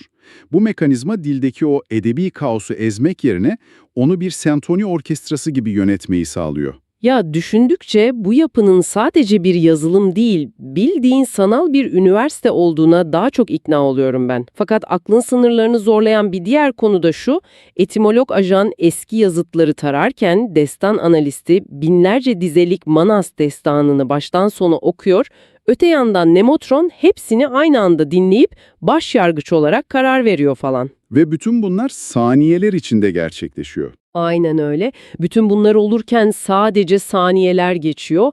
Böyle hassas ve böylesine devasa bir bilimsel tartışmanın sıradan sunucularda havada asılı kalması mümkün değil. Tabii ki. Bu kadar ajan aynı anda binlerce metni okuyup tartışıyorsa bunun arkasında çok daha derin, çok ciddi fiziksel bir kas gücü olmalı. İşte bu bizi sistemin o görünmeyen karanlık odalarına, o meşhur 5 katmanlı yapay zeka yığınına yani AI stack mimarisine götürüyor. Sadece bir yazılımdan falan bahsetmiyoruz biz burada. Bu donanımdan son kullanıcı arayüzüne kadar uzanan devasa bir dikey entegrasyon. 5 katman derken nasıl bir yapıdan bahsediyoruz? İstersen bunu bir binanın temellerinden çatısına doğru çıkıyormuşuz gibi anlatalım. En alt katmanda o dediğin kas gücü yani altyapı seviyesi var. Burası o soğutma sistemlerin uğurladığı devasa GPU kümelerinin, sunucuların petabaytlarca veriyi tutan depolama sistemlerinin bulunduğu o çok soğuk donanım katmanı. Binanın temeli bu. Yani kelimelerin o ruhani ve edebi yolculuğu en temelde bu silikon çiplerin içinden geçen elektrik sinyalleriyle ayakta duruyor. Tam olarak öyle. Bu temelin hemen bir üst katındaysa veri seviyesi bulunuyor. Burası sistemin devasa yakıt deposu. Neler var bu depoda? İçinde yüzyıllık sözlükler, taranmış tarihi metinler, destanlar ve milyonlarca cümleden oluşan dil derlemleri var. 3. katmana çıktığımızda o az önce uzun uzun konuştuğumuz mahkeme salonunu yani ajanlar seviyesini görüyoruz. Etimologlar, analistler falan o veriyi alıp burada işliyor değil mi? Evet, bütün o tartışma burada dönüyor. 4. katman modeller seviyesi, Nemotron 3, Süker ve onu destekleyen diğer sinir ağları burada oturup ajanlardan gelenleri o başyargıç zekasıyla birleştiriyor, sentezliyor. Ve en üst katman, 5. katman, o da ürünler seviyesi. Burası aslında hikayenin bizimle yani şu an bizi dinleyen kişiyle buluştuğu yer o zaman. Kesinlikle. Tüm o soğuk GPU kümelerinden başlayıp tarihi metinlerden süzülen ajanların birbiriyle tartışarak elediği ve Nemotron'un onayladığı bilgi en üst katmanda bir dijital sözlük arayüzüne dönüşüyor. Ya da bilimsel bir veri tabanına falan. Evet, ya da yazılımcıların kullanacağı bir API'ya dönüşüyor. Sen telefonunu eline alıp bir uygulamanın arayüzünden eski bir kelimenin kökenine baktığında aslında o devasa 5 katmanlı teknoloji yığınının en tepedeki meyveyi yiyorsun. Bu donanımdan kültüre uzanan muazzam bir yolculuk. O dikey entegrasyonu böyle baştan uca okumak çok ufuk açıcı. Neden binlerce sayfalık metinleri işlemek için devasa özel GPU kümeleri kuruluyor? Neden sadece köken bilimi için ayrı bir yapay zeka ajanı eğitiliyor falan? Şimdi hepsi yerine oturuyor. Belge zaten tüm bu ter döktüren mimarinin nedenini çok net bir proje formülüyle açıklıyor o kısımlarda. Nasıl bir formül bu? Formül aynen şöyle. Nemotron 3 süper artı çoklu ajan mimarisi Artı tarihi ve modern derlemeler. Bütün bunların toplamı eşittir Türk dillerinin ortak medeniyet bilgi tabanı. Çok iddialı. Evet, yani teknoloji burada bir amaç değil. Dağılmış, parçalanmış, farklı coğrafyalara savrulmuş bir medeniyetin hafızasını o dijital ortamda tek bir vücut haline getirmenin sadece bir aracı. İnanılmaz gerçekten. Sanırım sohbetin en başında masamızda duran o dev görsel mührü, o kurumsal hafıza birimi damgasını şimdi çok daha derin bir yerden idrak ediyoruz. Bu proje başarılı bir yazılım entegrasyonu falan olmanın çok çok ötesinde, dağınık halde bulunan çağlara yayılmış devasa bir medeniyetin kelime dağarcığını birleştiren resmen bir dijital enstitünün kuruluş ilanı bu. Hem de hiç uyumayan bir enstitünün. Sen bunu anlatırken benim aklımda sürekli o eski efsane canlandı. Dillerin birbirine karıştığı, insanların kibrinden dolayı birbirini anlamaz hale geldiği o meşhur Babil Kulesi efsanesi hani. Harika bir bağlantı oldu bu. Sanki bu proje Babil Kulesi'nin tersine çevrilmesi gibi, yüzyıllar içinde dağılmış telaffuzları, anlamları farklılaşmış lehçeleri ve dilleri yapay zekanın o eşsiz analitik rehberliğinde tekrar ortak bir kökte buluşturuyor, tekrar birbirini anlamayı ve o bağları kurmayı mümkün kılıyor. Babil Kulesi'nin tersine çevrilmesi, yani sistemin o katı bilimsel titizliğinin ve 10 adımlı mimari kusursuzluğunun aslında devasa bir tarihsel köprü kurma çabası olduğunu ifade etmek için bundan daha iyi bir analoji kesinlikle olamazdı. Değil mi? Teknolojiyi koptuğu yerden o insanlığın hafızasını birbirine dikmek için kullanıyorlar resmen. Bugünkü dosyamızın yavaş yavaş sonuna gelirken zihninde yankılanmasını istediğim, seni bu teknolojinin sınırları hakkında biraz daha düşünmeye itecek o son soruyu sormak istiyorum sana. Eğer bugün yapay zeka ve bu çoklu ajan sistemi devasa bir dünyanın tüm dil bilimsel DNA'sını tek bir bilgi tabanında haritalandırabiliyorsa, Ki şu an yapıyorlar bunu. evet, eğer saniyeler içinde binlerce sayfalık eski metni okuyabilen etimolog ve destan analisti ajanlar o soğuk ve karanlık sunucu odalarında biz uyurken bile durmaksızın birbiriyle konuşup kelimeleri tartışıyorsa tam da bu.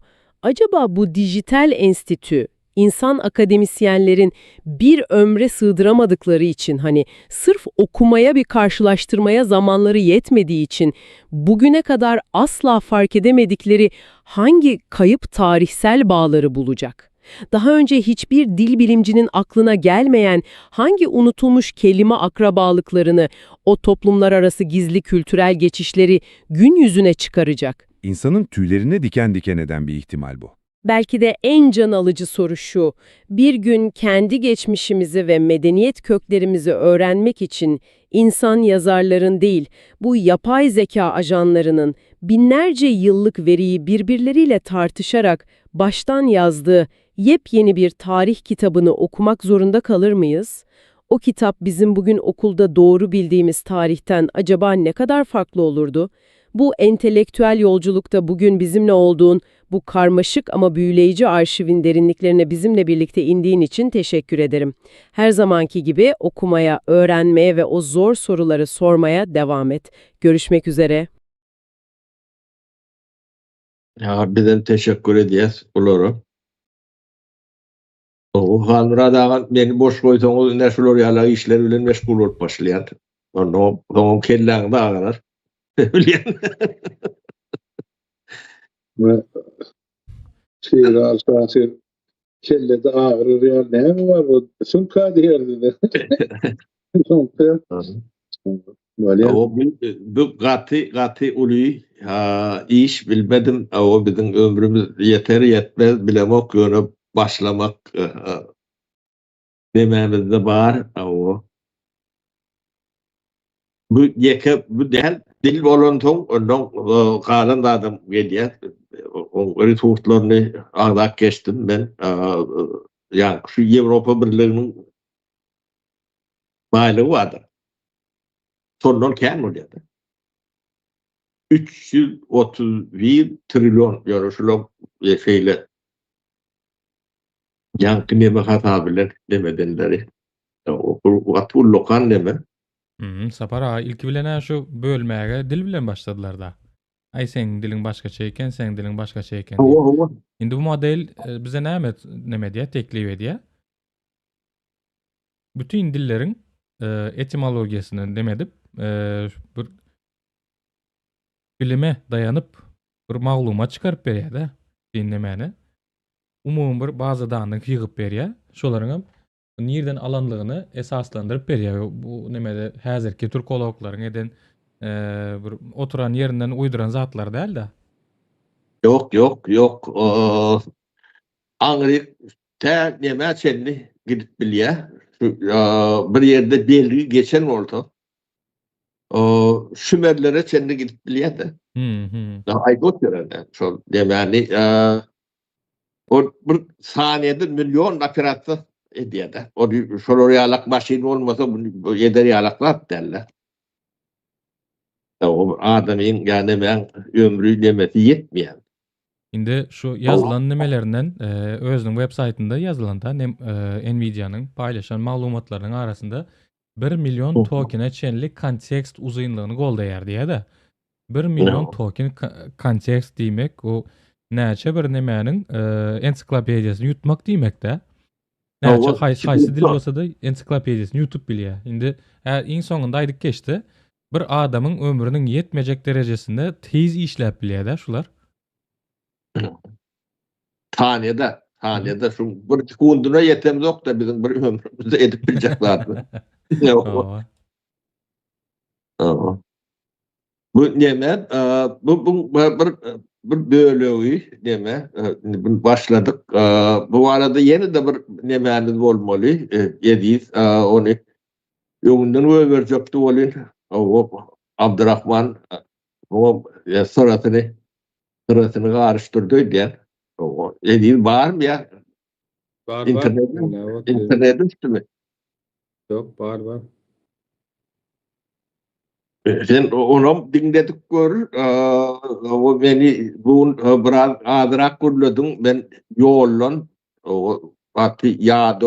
Hemen üskürüp atkırıp o kızdırıp demedik görün. Yağdayım var. O bizim demekde Halmira dağı öyle deyse o yok deyip bilmem ekrana çıktım ben. Halmira dağı senden katı korkyan ben. O son için ne mi deyse gidip görün onu. Bundan çıktı diye. Yok, ama orada kıymet gürleşti. Bu heptani men paran eden men akayın gelip. Sen geleceğin bilen olsa ben bu başka işlemem var dedim. Benim ki yarımı uğruyor. Doğrusun aytsam. Şuurlar yeme var. Ne mi bu? Yeme magnetini buğruyor. Bir heptede. Ben yeniden kovdum. O dün akşam 6-7 saat yollu olduk da. Yağdak geldik. İrbilen turumuzda kovdu. Keyfim çok lap demek gördüm. Onu çok birden askırıp üskürüp başladık. Şu magnetin buğrayan ediyen oyunu da para. Yaşamını tuttuk. Bilmem. Abdurrahman'a nazar değdi diye. Onun nazarı ben tanımak değilim. Çürük nazar değdi var. Onu bilen. Gözlerin olaymadı diye. Yeme o niye korkmadı öldüremezsin uğrattı ama tahmin poknamadığını. Şu tağırdan bir zat geliyor. Ay bilmedim. Bir nazara var. Ben tanıyan nazarıma değildi. Eğer sonra olmasa mağur sot versen ben çıkayınca adamlar gelip Bugün masamı artık sorun. Emmeti verdi ben hiç yer gidemek bu hepti takarı. Zot Allah'dandır. Halmurat Targan'dır. Öyle. Yiritler selam sağ olun. Tepara zağın sağlığı son burbaşır. Benim ruhsat soran hükman ben bunu demet durmurlar. O ödem gurlap bilye. Biz bu zatlara yöktölödük Halmurat. Hayır böyle hayrat ödürler söyleyen var. Buraya şöyle diyor diyecek söyleyen radım. Yani Somali halkımın ağrı adayına bir millet bol hareket etmeli. Yerimiz vasıtamız gelip yetti de. Ondan ağırda ne boşluk var ya ne doğruluk var. Teori bilen olur alıp olmazın zorkadık bu praktik işlerim etmeni kediyen. Ben sonra yazım geldi. Yankı praktik iş etme için üstlerinden bomba yağdırmalı. O bomba da yok bizde. Değil mi? Var. Kolonda da yağdıracak adamlardan ne olmalı? Ya tapara sıkkın ya da yoktu karısı versede. Hep böyle ona bana ruhsat versen ben çıkayım adam. Ben tumakar yani. Evet. Yurttaşlar sağ oturun hemen giyeceğiniz rahat bozun halının tapara alıp çıkar yüklebilir. Ya nesip Halmıradağ'a o sen adamını demetmez yerde koymaz. Tamam. Şeydi. Böyle. Bu arada giyeceğiniz rahat kardeşler. Öyle. Sağ ol. Hı hı. Ana o men suratımam o buktun deme Abdurrahman. Ana. Ana Anladım. da olmadı. Görünen yok mu? Ben Yok. Ben Geldi. böyle şeyle mi? Onu ben görüyorum. Halmurad Ağa'nın yerine geçtim. Ha. Aa, Biz ne mene koyuversek o yazgıyla. O yazgıyı görürüm benim deme. Bir çay tuğmalayın. O bu yazgılar.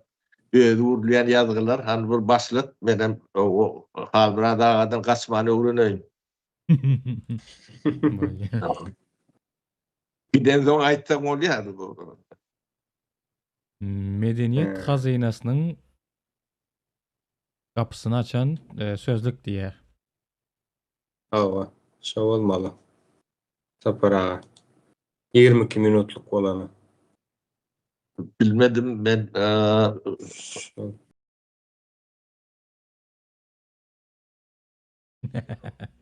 Aa. Hazır dinletecek.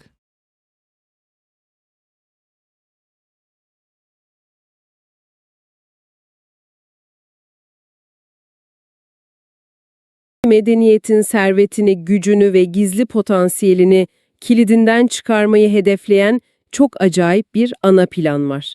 Ve bu derinlemesine incelememize hoş geldin diyorum sana. İşin garibi ne biliyor musun? Bu planın ana silahı yeni bir enerji boru hattı falan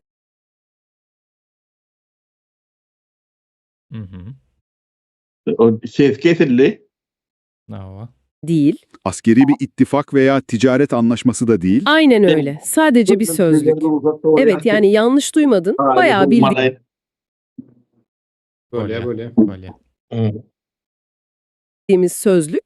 Adresimiz 2026 yılı İsveç'in o dondurucu soğuğundaki küçücük Arjen kasabası. Çok izole bir yer aslında orası. Kesinlikle. Elimizde SAPAR İklim Yasal adıyla SAPAR Yuklaymuf tarafından kurulan Exile Lab International diye bir kurumun hazırladığı taslak bir manifesto var ve bu vizyonun resmiyetini simgeleyen bir mühür var elimizde.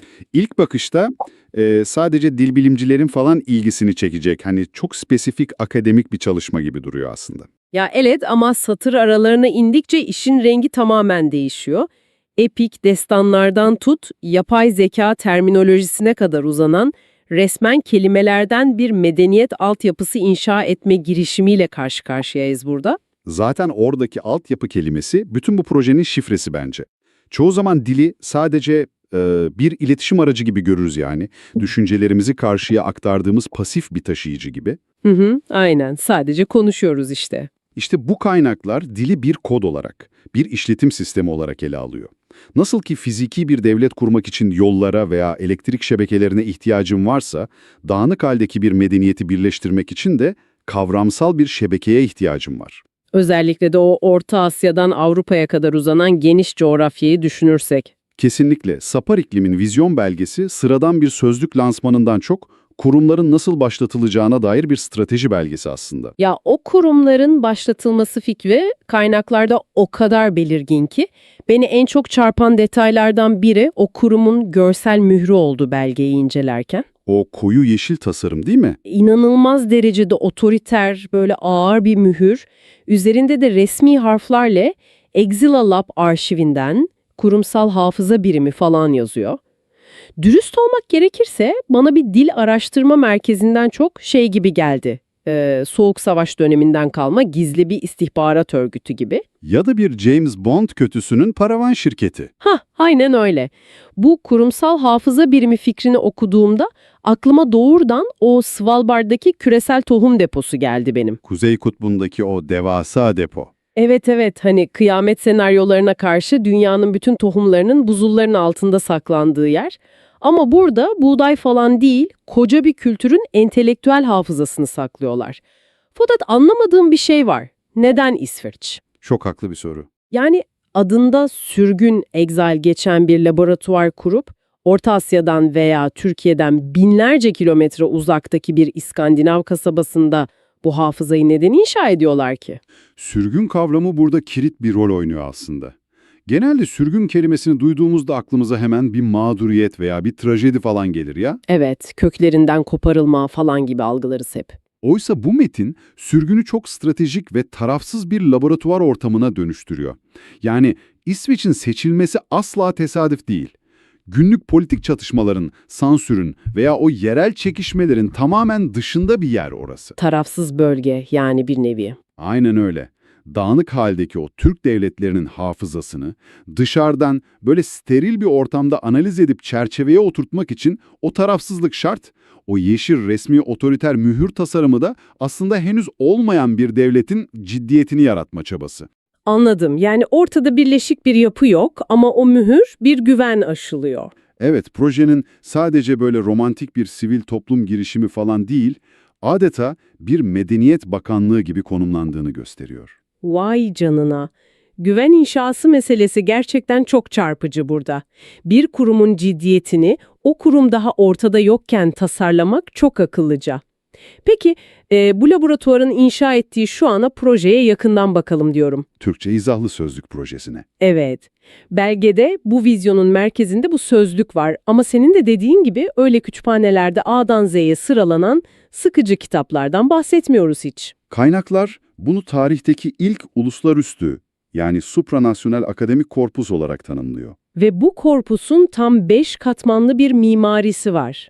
Ya ben okurken bunu kafamda bir sözlük olarak değil de resmen 5 katlı devasa bir entelektüel gökdelen olarak canlandırdım. Çok doğru bir metafor.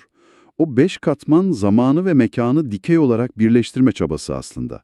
Çoğu sözlük sadece bugünün fotoğrafını çeker biliyorsun. Mevcut durumu kaydederler. Ama bu proje resmen medeniyetin jeolojik katmanlarını kazıyor. Dinleyicilerimiz için bu gökdelenin katlarında biraz gezinelim istiyorum. Zemin katta modern akademik sözlükler var değil mi? TDK'nın sözlüğü olsun, Özbek, Kazak, Tatar gibi dillerin resmi sözlükleri falan. Evet, bugünün dünyası orası. Sonra bir alt kata Bodrum'a iniyoruz. Burası tarihi katman. 11. yüzyıldan kalma Divan Lügat Al-Türk ve taşlara kazılmış Orhun yazıtları var o köklü temelde. Çok iyi. 3. kat bölgesel diyaleklere, o ince sosyolojik nüanslara ayrılmış durumda. 4. kat ki bence binanın kalbi burası, tamamen epik korpustan oluşuyor. Dede Korkut, Manas, Alpamış destanları gibi. Aynen ve nihayet asansörle en üst kata, çatı katına çıkıyoruz. Orası tamamen 21. yüzyıl terminolojisi. Hukuk, küresel ekonomi, ekoloji ve yapay zeka kavramları hep orada. Düşünsene, Bodrum'daki taş yazıtlarla çatıdaki yapay zeka aynı binada buluşuyor. İnanılmaz bir kurgu gerçekten. Ve bu binanın çökmemesini sağlayan ana taşıyıcı kolonlar var. Metinde özellikle vurgulanan bazı kelimeler, hani kut, toy, yurt, alp, tengüri gibi kavramlar. Bunlar sadece nostaljik olsun diye seçilmiş kelimeler değil. Dur, bunu tam anlamam lazım. Neden özellikle bu kelimeler yani? Kut veya yurt deyince benim aklıma eski tarihi filmler veya ne bileyim göçebe çadırları falan geliyor sadece. Genelde herkesin aklına o gelir zaten. Peki çatı katındaki o hukuk veya yapay zeka terminolojisiyle bunların nasıl bir bağı olabilir ki? İşte vizyonun zekası da tam olarak burada yatıyor. Mesela yurt kelimesini ele alalım. Biz bugün onu sadece bir çadır veya yurt binası gibi barınma yeri olarak algılayabiliriz. Evet, öğrenci yurdu gibi falan. Ama tarihi ve etimolojik bağlamında yurt demek, egemenlik kurulan alan, sınırları olan, hukuku olan domain demektir aslında. Veya kut kavramı. O da hep böyle ilahi bir şans gibi kullanılır ya filmlerde. Sadece o değil işte, aynı zamanda politik bir meşruiyet, yönetme yetkisi, günümüz tabiriyle bir tür kurumsal değer veya yetkilendirme demektir KUT. Bu proje, bu kelimeleri o bodrum katından çıkarıp, modern hukukun ve diplomasinin içine birer yapı taşı olarak koymayı hedefliyor. Hadi ya, yani Özbekistan'daki bir girişimciyle Türkiye'deki bir yatırımcı aynı masaya oturduğunda meşruiyet kavramını yabancı diller üzerinden değil de kendi ortak işletim sistemleri olan KUT üzerinden algılasınlar diyorlar. Kesinlikle. Yabancı bir dilden çeviri yapmaktansa kendi öz kavramlarıyla modern ticareti konuşabilsinler istiyorlar. Bu çok müthiş bir sentez ama burada benim aklıma ciddi bir sorun takılıyor. Diyelim ki masada Özbek, Kazak, Kırgız ve Türk akademisyenler var. Bütün bu bağımsız devletleri, dillerini, kendi ritimlerini tek bir homojen sistemde eritmeye çalışmak biraz tepki çekmez mi? Asimilasyon korkusu diyorsun. Yani evet. O akademisyen çıkıp demez mi? Sen benim dilimin yerel nüanslarını asimile ediyorsun, bizi tek tipleştiriyorsun diye. Bu tür devasa birleştirme projeleri genelde o milliyetçi dirençlerle paramparça olur çünkü. Çok haklı bir çekince bu ve belgenin yazarları da bunun farkında olmalı ki asimilasyon yerine ekosistem modelini benimsiyorlar. Projenin Oxford English Dictionary ile kıyaslanması bu yüzden çok kritik. O iyi değil yani. Evet, o iyi değil Amerikan İngilizcesini, İngiliz İngilizcesine uydurmaya çalışmaz veya İskoç diyalektini yok etmez, tam tersine hepsinin aynı büyük ağacın dalları olduğunu devasa bir haritada gösterir. Anladım. Teksas'taki anlamıyla Yeni Zelanda'daki anlamını aynı anda kayda geçiriyor yani. Aynen öyle. Burada amaç eritmek falan değil, o akrabalık ilişkilerini görünür kılmak. Sen Manas destanındaki bir kelimenin bugün Ankara'daki bir hukuk metninde nasıl yankılandığını akademik olarak ispatlarsan, o zaman sınırları silmeden de birliği sağlamış olursun zaten. Ya aslında herkese aynı tekneye bindirmeye çalışmıyorlar. Okyanustaki tüm teknelerin aynı filoya ait olduğunu kanıtlayan bir radar sistemi kuruyorlar. Harika bir benzetme oldu bu, tam olarak bir radar sistemi. Bu gerçekten çok vizyoner. Fakat kaynaklara okumaya devam ettikçe işin rengi biraz değişiyor bence. Kültürel bir romantizmden çıkıp çok pragmatik bir gerçekliğe, bir ekonomik teze çarpıyoruz. Türkistan'ın monetizasyonu. Kesinlikle. Metnin en radikal sıçraması tam olarak burada yaşanıyor. Kültürel bir koruma projesi birdenbire böyle agresif bir sermaye stratejisine dönüşüyor. Belge, Türk dünyasının doğa kaynakları ve demografisiyle devasa bir paraya çevrilmemiş, yani unmonetiz bir sermaye olduğunu iddia ediyor. İyi de bu pratikte nasıl çalışacak? Açıkçası ben şimdiye kadar oturup sözlük okuyarak zengin olan bir medeniyet duymadım. Doğalgaz rezervleri falan tamam, somut şeyler bunlar. Ama kelimeler, kavramsal altyapı eksikliği neden bütün bu demografinin ekonomik potansiyelini kilitli tutsun ki? Şöyle düşün, eğer dünyayı algılayış biçiminizi tanımlayan ortak bir hukuk veya ekonomi jargonunuz yoksa, o coğrafyadaki potansiyel sadece potansiyel olarak kalır. Ortak bir pazar kuramazsınız mesela. Anlaşamazlar ki zaten. Aynen. Farklı lehçelerin getirdiği o sürtünme maliyeti, friction cost dedikleri şey, o kadar yüksektir ki ekonomik entegrasyon bir türlü gerçekleşmez. Doğru. Avrupa Birliği'nin kökenine baktığında bile kömür ve çelikten çok önce standartlaştırılmış bir bürokrasi ve hukuk dili görürsün. Kavramsal altyapı olmadan sermaye akışkan olamaz, yerel kalır hep. Bak, sanırım bunu dinleyicilerimiz için daha somut bir analojiyle açıklayabiliriz. Seni dinlerken kafamda bir tür yazılım altyapısı canlandı. Diyelim ki Kazakistan'da çok iyi bir teknoloji girişimi var. Özbekistan'daki dev bir firmayla akıllı sözleşme yapacak. İş ortaklığı imzalayacaklar, evet. Ama iki ülkenin mülkiyet, sorumluluk, kar paylaşımı gibi kavramları son yüzyılda farklı rejimlerin etkisiyle bambaşka şekillerde evrilmiş. İki tarafın avukatları masaya oturuyor, aynı dili konuştuklarını sanıyorlar ama arka planda kodlar uyuşmuyor bir türlü. Sürekli bir iletişim hatası, bir güven sorunu çıkıyor ortaya. İşte bu sözlük, o iki farklı ekonominin birbiriyle konuşmasını sağlayan bir yazılım, API'sı gibi mi çalışıyor? Gerçekten kusursuz bir analoji bu. Tam olarak bir API görevi görüyor. Nasıl ki farklı yazılımların birbirine veri aktarması için standart bir protokole ihtiyacı varsa, Bağımsız ekonomilerin de birbiriyle entegre olması için standartlaştırılmış bir kavram setine ihtiyacı var. Sözlük o uyumsuz kodları çeviren bir köprü yani. Aksi takdirde Bakü'deki bir mühendisin yeteneği sadece kendi sınırları içinde hapis kalır. Sapariklem'in monetizasyon dediği şey de tam olarak bu aslında. Ortak bir standart yaratarak bu izole adaları devasa bir ekonomik bloğa dönüştürmek. Ve bu hani sadece devletler için değil, bireyler için de geçerli. Dinleyicilerimiz de bunu düşünebilir. Eğer bazen çok iyi fikirlerin olduğunu düşünüyor ama bunu iş dünyasına paraya çeviremiyorsan, belki de sorun sende değil, o sektöre ait jargonu zihnine entegre edememiş olmandandır. Neyse, işin para kısmından bahsetmişken bu gökdelenin nasıl finanse edileceğiyle ilgili çok komik bir detay var metinde. O temettü kelimesiyle ilgili olan revizyondan bahsediyorsun herhalde. Evet ya, tam bir kurumsal cambazlık. Destek modeli böyle Rönesans sanat koruyuculuğu gibi tasarlanmış. Kurucu, koruyucu, patron falan diye ünvanlar var. Fakat metnin revize versiyonunda ekibin hukuki danışmanı araya girip bir not düşmüş. O not çok kritik işte. Demiş ki, yasalara takılıp bir yatırım fonu gibi görünmemek için metinden temettü kelimesini çıkaralım, yerine kurumsal ve kültürel inisiyatiflere uzun vadeli katılım diyelim. Resmen Silikon Vadisi taktiği bu. Kültürel bir maske takıp arka planda yatırımcılara getiri vizyonu satıyorlar. Ve bunu yaparken de o Ponzi şeması algısından kaçmak için kelimelerle yasal bir zırh örüyorlar kendilerine. Aynen öyle. Kelimelerle oynayarak dünyayı şekillendirmek derken ham da bunu kastediyoruz işte. Burada çok ince bir risk yönetimi var. Doğrudan bize para verin size temettü dağıtalım dersen o zaman uluslararası hukukta yatırım fonu statüsüne girersin ve regülasyonlar seni mahveder. Ama kültürel inisiyatife katılım deyince işler değişiyor. Tabii o zaman prestijli bir düşünce kuruluşu oluyorsun. Ancak o odaya giren her patron o kültürel inisiyatifin uzun vadede nasıl bir ekonomik güç bloğu yaratacağını ve kendisine nasıl dolaylı bir temettü döneceğini çok iyi biliyor aslında. Mükemmel bir kurumsal illüzyon. Gerçekten öyle. Peki, vizyon harika, ortak OPİ'ler, yasal kalkanlar falan ama dürüst olalım. Kağıt üzerindeki bu tür büyük manifestoların %90'ı hayata geçmez yani. Ofis masalarında sararıp gider. Maalesef öyle olur genelde.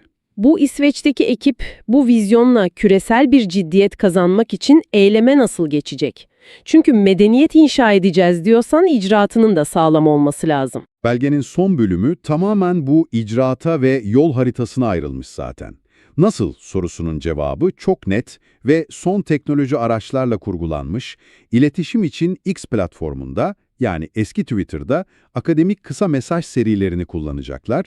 Fakat asıl stratejik araç işin mutfağındaki Notebook-LM kullanımı. Bak bunu özellikle değinmeni istiyordum. Notebook-LM bir Google yapay zeka aracı. 11. yüzyıl eserlerini barındıran bir sözlük projesinde yapay zekanın işine. İşte devrimsel kısım tam burası. Klasik bir sözlükte 10 farklı dildeki 10 binlerce kelimenin kökenini birbirine bağlamak, onlarca yıl sürecek bir insan emeği gerektirir. Ömrü yetmez insanın buna. Aynen. Ancak Notebook-LM'i bir araştırma motoru olarak kullandığında 11. yüzyıldaki bir destanı saniyeler içinde tarayıp o kelimenin günümüz hukukundaki karşılığıyla eşleştirebiliyorsun.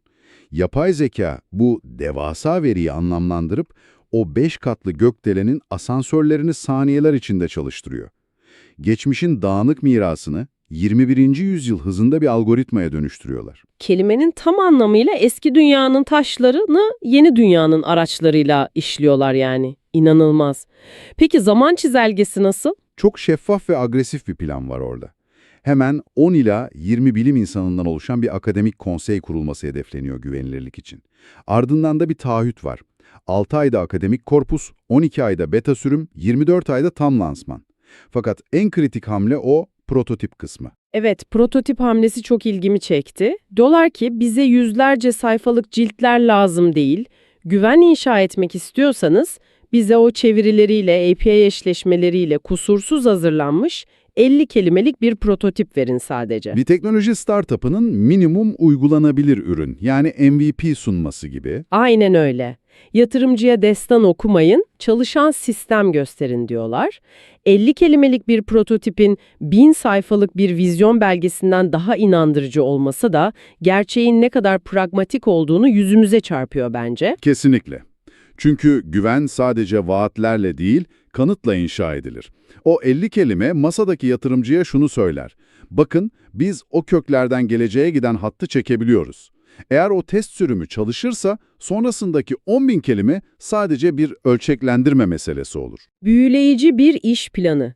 İsveç'in Arjen kasabasından yola çıkıp o antik destanların ve yapay zeka algoritmalarının iç içe geçtiği 5 katlı gökdelenenin her katını dolaştık bugün seninle. Exile Lab'ın bir dili korumaktan ziyade onu kullanarak bir medeniyetin sermaye kilidini açan bir şifre üretmeye çalıştığını inceledik. Sözcüklerin tarihi yad etmek için değil, geleceği yasal ve ekonomik olarak kodlamak için bir araç olduğunu anlamak, bence bu belgenin en büyük öğretisiydi. Kesinlikle katılıyorum. O halde bu derinlemesine incelemeyi bitirirken dinleyen arkadaşım aklında şu düşüncenin yankılanmasını istiyorum. Bize medeniyetlerin hep ordularla, çelikle, betonla inşa edildiği öğretildi ama belki de işin özü masaya oturup ortak bir sözlük yazmakta yatıyordur. Çok doğru. Orayı birleştirip ekonomik potansiyelini açığa çıkarabiliyorsa, bugün dünyada çok büyük yetenekleri olup da sırf ortak bir kavram seti olmadığı için potansiyelini çöpe atan başka hangi topluluklar var sence? Kendi hayatına dön bir bak. Senin kişisel sözlüğünde eksik olan hangi kavramlar senin kendi potansiyelini paraya çevirmene engel oluyor? Tuğlalar harçla tutunur ama insanlar kelimelerle birbirine bağlanır. Bu kavram şantiyesinde bizimle birlikte olduğun için çok teşekkürler. Bir sonraki incelemede görüşmek üzere. Hoşça kal.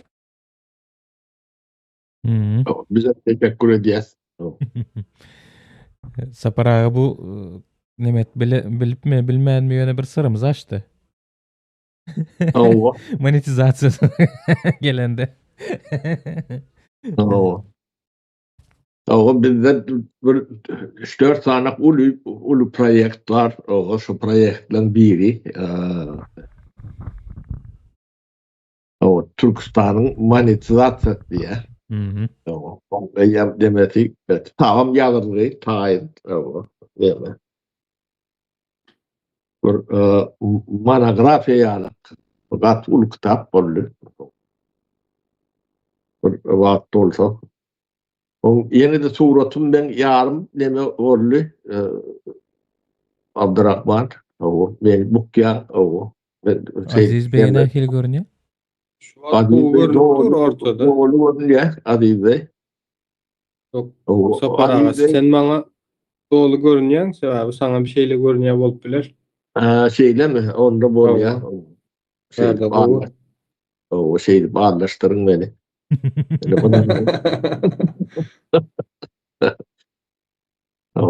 Bu işler gene o 4 proyekt hem 4-5'im var. Birbirinden bu lokal. Hemmesi bizim tarihimiz ile bağlı. Onun kaptanına çırak proyektlerim var. Onu biz kendi dilimizden hemen görüyoruz yok. Şu proyektler tembecesi yani bu Türkistan medeniyetini dikertme diyeyim mi? Oo. Sağlandırma. Söz has geliş. Şu nemede şu atlar, şu etapları geçmen, demetmen yani yönü siyasetçiler o Türk Birliği'nin rolü, Buğra'nın rolü, Deme rolü diyen demeleri bilen kurulup parlayan da adım yoktuğunu o yıllar geçti görüntümüz. O bakın beri neme. Dil bunu birleştirip bilecek dildir. O dilin birleşen son nemeden son o sen ayrıştırınca ama oradan ayrıştırıp bilmeyen öz birleşir gider. Bu zatlar. Oo.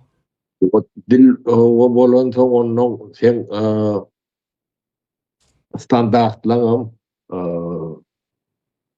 başka nemelerim hem de jeti yuvaş kanunluğa çenli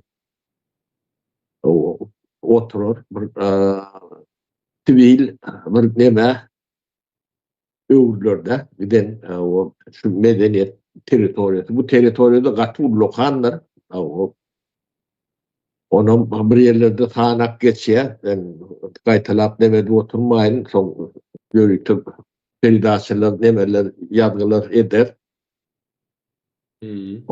Yani o iş şunu etmen siz yani siz yani biz burayız. Bu Türk'ü dünyası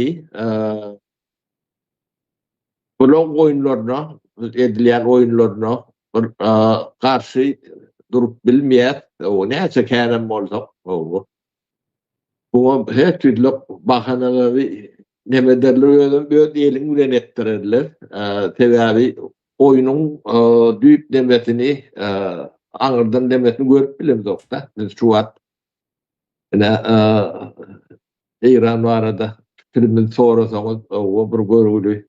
O Müslümanlar bombalıyor da diyen o yani Khomeini İran yani İsrail'e karşı, o dünya karşı, yani Amerika karşı o atomlu bomba vuruyor ne diye onun hem beceti yapay oyun olayan nemeler o şova biz düşünüp bilemiz o. Bir yani bunun sebebi bizim altyapımız yok da. Şu demesi şu altyapı ondan o üstü olanı yani 92%'ına sırtından gider 8% bilene pırlaşıyorsun. Yani Türkmenistan'ın gaz satışı, devlet satışı alak buraya da. Kalın zatların fırını alaktır. Bu zatları hem becesi düyüplüğü demeden etmeli. Bu zatları, bu meseleleri devlet derecesinde, devletler derecesinde hatamleter nemesi edilmeli zatlar bu lokal terişleneme diyendir. O yönü. Biz bunu anhatyalar edip burun ediyat olun bu giyceler fikirler nemeler vardır uksuz giyceler o yine şomun mengleş o onun zehinini doğrulayan bu topor zatlar vardır o nemeden başlap nemeden oturduğum kettirim onu o bu zatlara neyden gelin zat diyem toru tutup bilir o ne bizim atalarımız kakalarımız beyiklerimiz o fikri edil doğru o bunları alak mümkünçülük yoktu da o yapay zeka internet o kompüter değil nemesini bilen oklarda görürler yönük kellelerine Şuman Bengleş göçük nemeler var bir gururluk nemeler arasında yetişen çağa o adam 74 yaşaptır o şu fikirlerim şu taydan geliyor o ne bu kavr nemelerini o misal versem o gen görürsünüz oluyor şunu yapay zeka sonra hükmünü yani neme hükmünü o ideye hükmünü veriyen de onun şunu yanlışlarını bilenem sıptıran o böyle olmalı de ne bir vaktlar ben gururun ettim bir çarva diyenini atların nemede oturmayın o şu niyad o baka veriyor da yani bu diye öz oğuzunu hasadın yaptırın bir kaynının diye de. O ne geliyor? O bir varsam diye tohum Türkmen köpeğini men diye of vitron diye. O ne şu ne yapay zeka türlükünün o ne kaynın ne demediğini o düşündürüp bilir mi? Son düşündürüp bu diye şu. Yani vatlan kökleri şu taylardan geliyor. Ha ağrık gitmeli. Düştük yankı bizim yani Türk'ü dünyasının uğru giden bir deniz yalak akşam yalak bir sivilizasyon. O bu derinliğine çüm bunu demenden geçirip bilsen yani beyninden ne olmasa şu karnından geçiriyorlar da. Bu ağırtı görünmeyen o hiçbir medeniyet yani Türk'ü medeniyet bilen ne tarihsal ne bunun denginliği bilen, bağlığı bilen ne bunun başka resursları bilen dengeştirme mümkünçülüğüm yok da biz onu şunu büyüklük öğren yani demek bilmem son o bölünür o bölünün yani kurulan oyunlarına o bulaşıp görse Hı hı hı. düşünüyorum oyun kurucular olur sen diyorsun bir yani neme Oyuncu. Kinoda. oyuncak o ne ile men akıllı diyenin bilenem kurulunu deme urladı ne ben İran vururum etmez. Ya o yani İran'ın şunlar yalak bombaloncuğunu 25-30 yıl bundan bellidir. Yani şunu getirme için o denemeler etmeli. Düşünüyor musun? Onu bir iki tane Amerika'da Big Ben var. Yani onu hava uçurmalı. Onun teröristler etti demeli. Onun gidip Saddam'ı onu bunu bombalatıyor etmeli. O nevteyle geçirmeli. Ardından nev getir. Gepim tüm yok geri. O Saddam'a sonralar yani Kaddafi. Saddam'ın şeyle. Başka Venezuela'na täze vurdum. İran. O Arap devletleri yon bayrağını kaldıran. O. Ben şol bunu düşünmedim. Yani Moğolluğun sen halkın hizmet diyen yalak da yapıyorsun yalak düşünürlüyor da. Propaganda şol şey diyen. Kaytam şu Moğollu sistemi, şu rejim Amerika işlerinin bir İranlı bilenlerdir. O şu tayda bilimi yok etmek için dinleyerektir. Bilim bolun yerine bunun bu oyunları oynap bulunukta. Akıllı yetiriyorlar zaten. Akıl getiriyendir. O bu bilim hem sözden başlayandır. Hem de sözden. Yani şu beklemelerin sözlüklerini seyredip görün. Britanya'nın sözlüğünü seyredip görün. O Britanya'nın sözlüğü şu Oxford demesi var. Şu yılla o 300 milyon pound'dan kendi gideceği getiriyendir. Ben sözlüktür. Yani şu sözlük Türk'ü demeni şunu aman edip bilsek bu yani Britanya Oxford sözlüğünün hatırında yani hem millet tanım onlarla medeni demeden çünlüğüm sonlarla yeni sinet görseniz o her bir Avrupa devletlerinin Garı devletlerinin Türkoloji fakülteti vardır. Yani Türk devletlerinin içinde yerinde yoktur. Sinet kuruyor musun? Ha? Benim için Yani- soru vermeliler. Onun adamlar bunu soru verir. Olur bizim millet medeniyetimizi öğreniyor, bizler öğrenemiz. Ok öyle da tercümesi. Yok. O sen yani medeniyete koşandın mı bulon ken? O demek bir korkutata o okul ya destan aydınlık yokken o şikayetler entek tokoyun içinde ağacın üstüne etmiyorlar. O tarihlerini seyredip kuran hem görünüyordur. Bu yankı alıbı büyüklüğü demet millet büyüklüğü alt parmağı için bile sözlük gerektir. Söz o birin diline düşünen o cemiyetler gerektir. Şeylere bizim planımız o belki de özümizden uly zada yapşan bolmagy mümkin. O bu ullukan maliyeti. Bahadır onu ya eyle ya beyle o Hakiki. çözecek olur o. Evet bu yönü ya demen yayın ödeten yalanrak görünen olmağı mümkün olan yönü o her mündü o ullokan neme duruyor. Bu da giyce onu işlemeli. O bu programalar nemeleri var.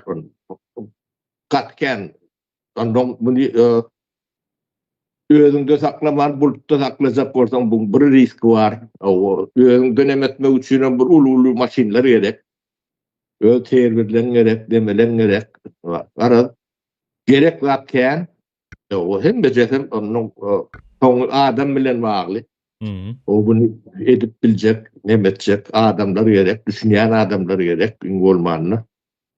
O ýöne düýüp memesi çekirdegi edilen köp nemesini öwünü oturmayın ettik. O neme bu bir yani bir baş nemesini görkezler nähile edilýär, nähile bolýar. Bu hem edilip barýakan hem umulanyp bolýar ýalak ýagdaýyna nemetjek bolýar. O bu moda uly badadanly nemeli nemeler gerek. Men ýaşkam o yazmadık programlarım ne bileyim niyet başladım tabii yazıp veriyor. O pastanoko yani forum emretini koyup bildi. O ben özüm pastanoşukla daş değil ya da bu nemelerden ne anlaştıkları promptik koyuyorlar. O şu promptları nemeleri pastanok etmeli. O doğru etmeden eden nokta. Yani o näme üçin buşukdy diýen nemeni düşündirmeli. Yani promptda düşündirmeli. O şopastan o kadar da çok oluyor. Taparaga. Bu Oxford sözlüğü diýdiňiz de häzir. O. Şonda da neme edipdirler? Hakykatdan hem tarihi dilin tarihi barada da nemeler açıklamalar neme diýe. 1000 ýyldan gowrak ingliz diliniň taryhyna dayanýar diýe. Oxford English Dictionary 500 000 Anglya bilim demesine dile şeyle üns berýänler bolýan ýöne aklym durur. Hakyky edilýän işlerini sanak geçipdirler. Hakykatdan uly bir möçber barda 1000 ýyllap ingliz diliniň taryhynda agzalýan sözler, zatlar, aýdýanyňyz nemeler näme ortağa çykan bolsa hemme zady bir ýere jemlemek aňsady iş däl.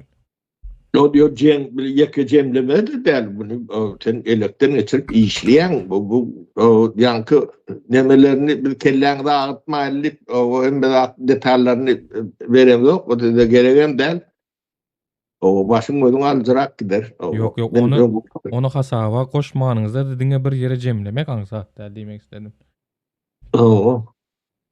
Beýleki işler ondan ne tuat Gemini diýdin, kimi diýdin, ýene şoňa meňdeş netbook elem nemeler var. Olaň her biri bir sen bir assistentin. Düşünýän. Olaň hiç biriniň ýekeje özüniň güýji bulatlara ýeten ok. Etmedi mümkün derler. Ýanky şu deme Nvidia şunu yani lanse edenin o men derro şunu demek başladım da o ondan araştırıp demedim. Nematron 3 super. O Nematron'u o ikisi demesi var onun gücü yeten ok o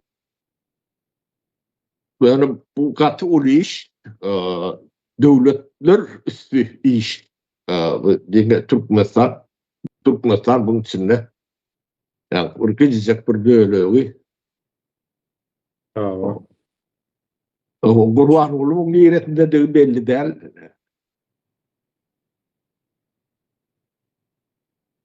Bawaraply bolmada avantaj var bolmaly.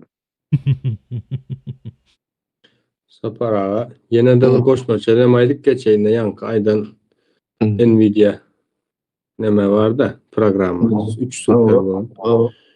Şunu nemede ne atomlu elektrik stansiyalar var ya. Atom elektrik şonun nemesinde ulanmanlığını nemet ya göz önüne tutuyorlar. Dip neme eşittim de bilgi. Yani menen birazcık gördüm. Neme zat dahile gücü çerçeveler diye ne alıp. O şu taydında nahilek biraz açıklık getiren düşünüklü olar yani.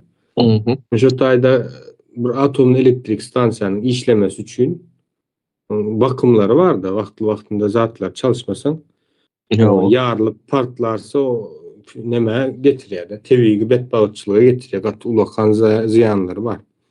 Onun için ne yapacak? Adam işleye ve katı keyen iş ediliyor. Yani şunun işlep durması için bir sisteması var diyecek böyle yani. Nemenin işlemesinin. Şu bilgileri işlep bilecek nemede şunu ulanmanı göz önüne tutuyorlar. Hele elbette başlandı eldir. Özü terzi çıktı. Yani aytacak böyle yani ululuğunu, güçlülüğünü nem etmek istedim de bilgi hükmünde aytmak istedim. Abram yanı geçen nemelerin içinde şu var. Ne şu zatların göz önüne tutsak yani bizim etçek olan işimizin ne hilek önemli düğüne. Bir adamın ömrü yetmedi aydık geçti de yani. Ne derece çoğunluğa gidenliğimiz yani noldan aşağı gidenimizin nemesini hem görkez bir taraftan. Katı cehaletin nemesini has açık görkez ya da. O bir aktif hareket edilmiş dururlar. Olun aktif hareket ettin. Ne Berdi Muhammed'im ayırdın. O iğne verecek zahil. O küçük zahillerle. Brother o diyeme Volpiler o atıyor değerlere gemirci yağdayı biraz petrek Volpiler o neme yalak değerlerin başka bir canlar yalak gemirer o bu yönü zahilin demedi miydi o bir salgıdımızı koyuyorlar şundan 86% öndüren yeraltı baylığımızdan İrde Calali diye nokta hiç diyelim işte bu var. O da bir hükmanı da o son gururunu etmeyen o kalan o 8%'ın gururunu giyeceği neden dedi. O hiç hatta. O son için yani Türkmenleri 8% Türkmen deyip bilerseniz o hem 8%'ın içinde otur yıl kayıklıklarınız demeleriniz, urşluğunuz, zencelleriniz.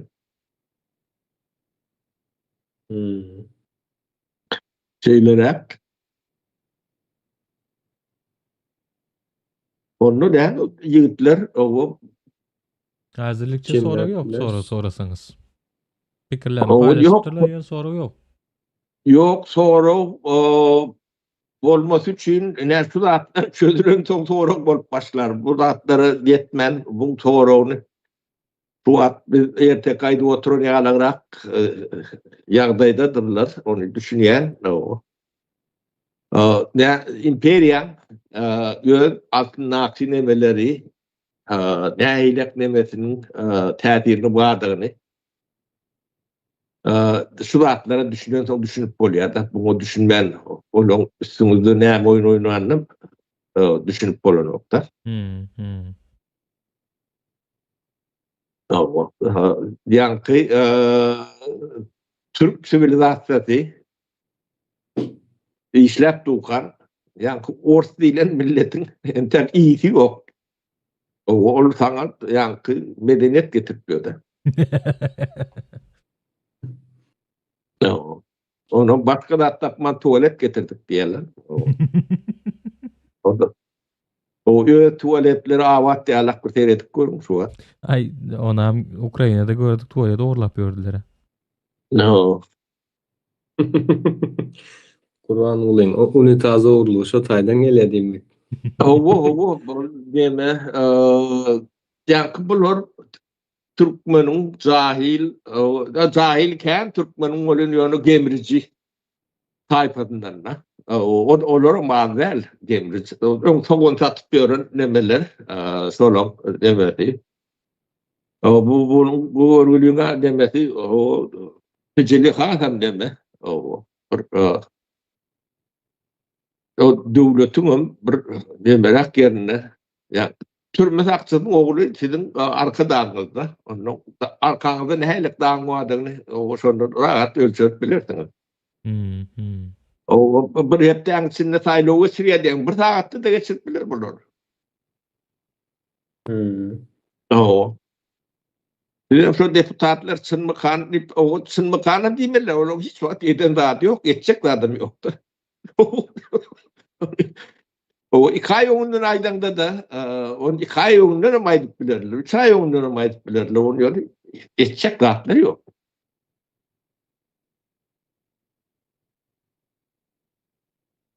Bu Türklerin şu atkı düşen yağdayı kataylı açlar. Aylıgaç. Tedavi yani bilim demesi, sistemasi cehaletin demesinde kurulurlar. Cehale döndürüyorlar. Yani Albert kanun biliyede bir hep de yanlış diyede.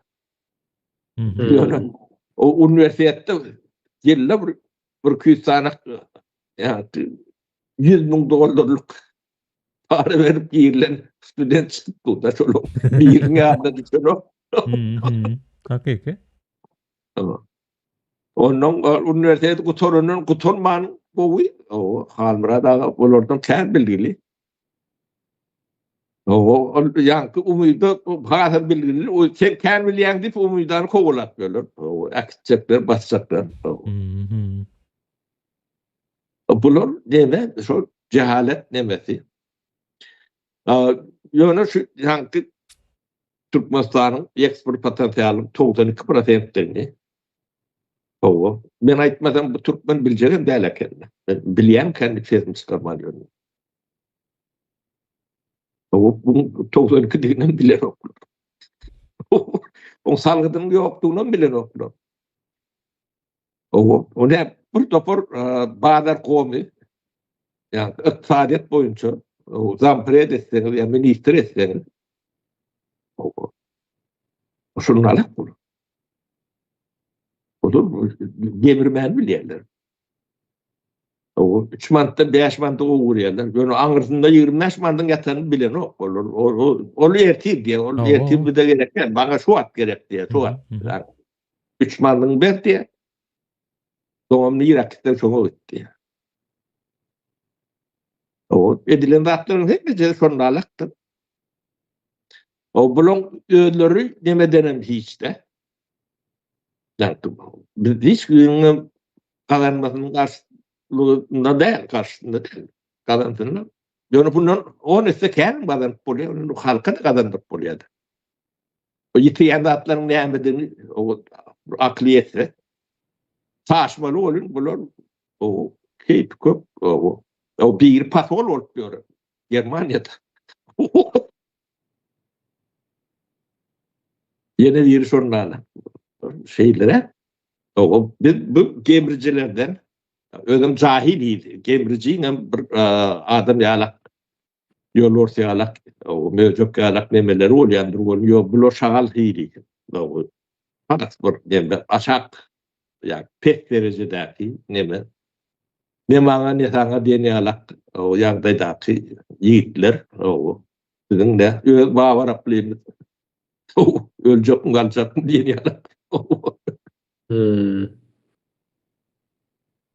Şeylere biz bunu aşmalı, bunu nerede aşmalı? Biz hem tarihimiz bilen yüzleşip yani tarih ne çünkü diyorlar. Tarih açıp başlardım olsun. Ben aydan da atlanıp çıkıp başlar. Bundan ayrılacağım çıkıp başlar. O göre. O sizin üstünüzde neyle oyunları getirenlerini demeder. O oyunlarım sizi yani kritik müşkile neden doğru grafişöndür. O sonunun yani o tarihkadan durna su verirler. şol ýalap o tuşjak bolup görün demämen bärsini. Hiç derin pikir kritik kanaly deme çıkmaz. O Müslüman devletlerin şey ettiler. Şu an İran'ın bolşunu demesini. Şu Amerika o elüde neden adamları o din neydi neme deydi o din nimet zahirlik bolmalylygyny datýar. O dini siyasi ya ticaret hükümünde ulanýarlar. Bu Kataylı statlar bedelem şol o halk horlanyan halk siyasi yokordaky nemeler men hiç kim bir arkasyny ýuwamok ne İranlysynyň ne Amerikalysynyň o ýadyk halka ol ýanky newtin gadyň nemelerini ne halkyň ködüýüni ördü. O üstüne de bomba ýapdy.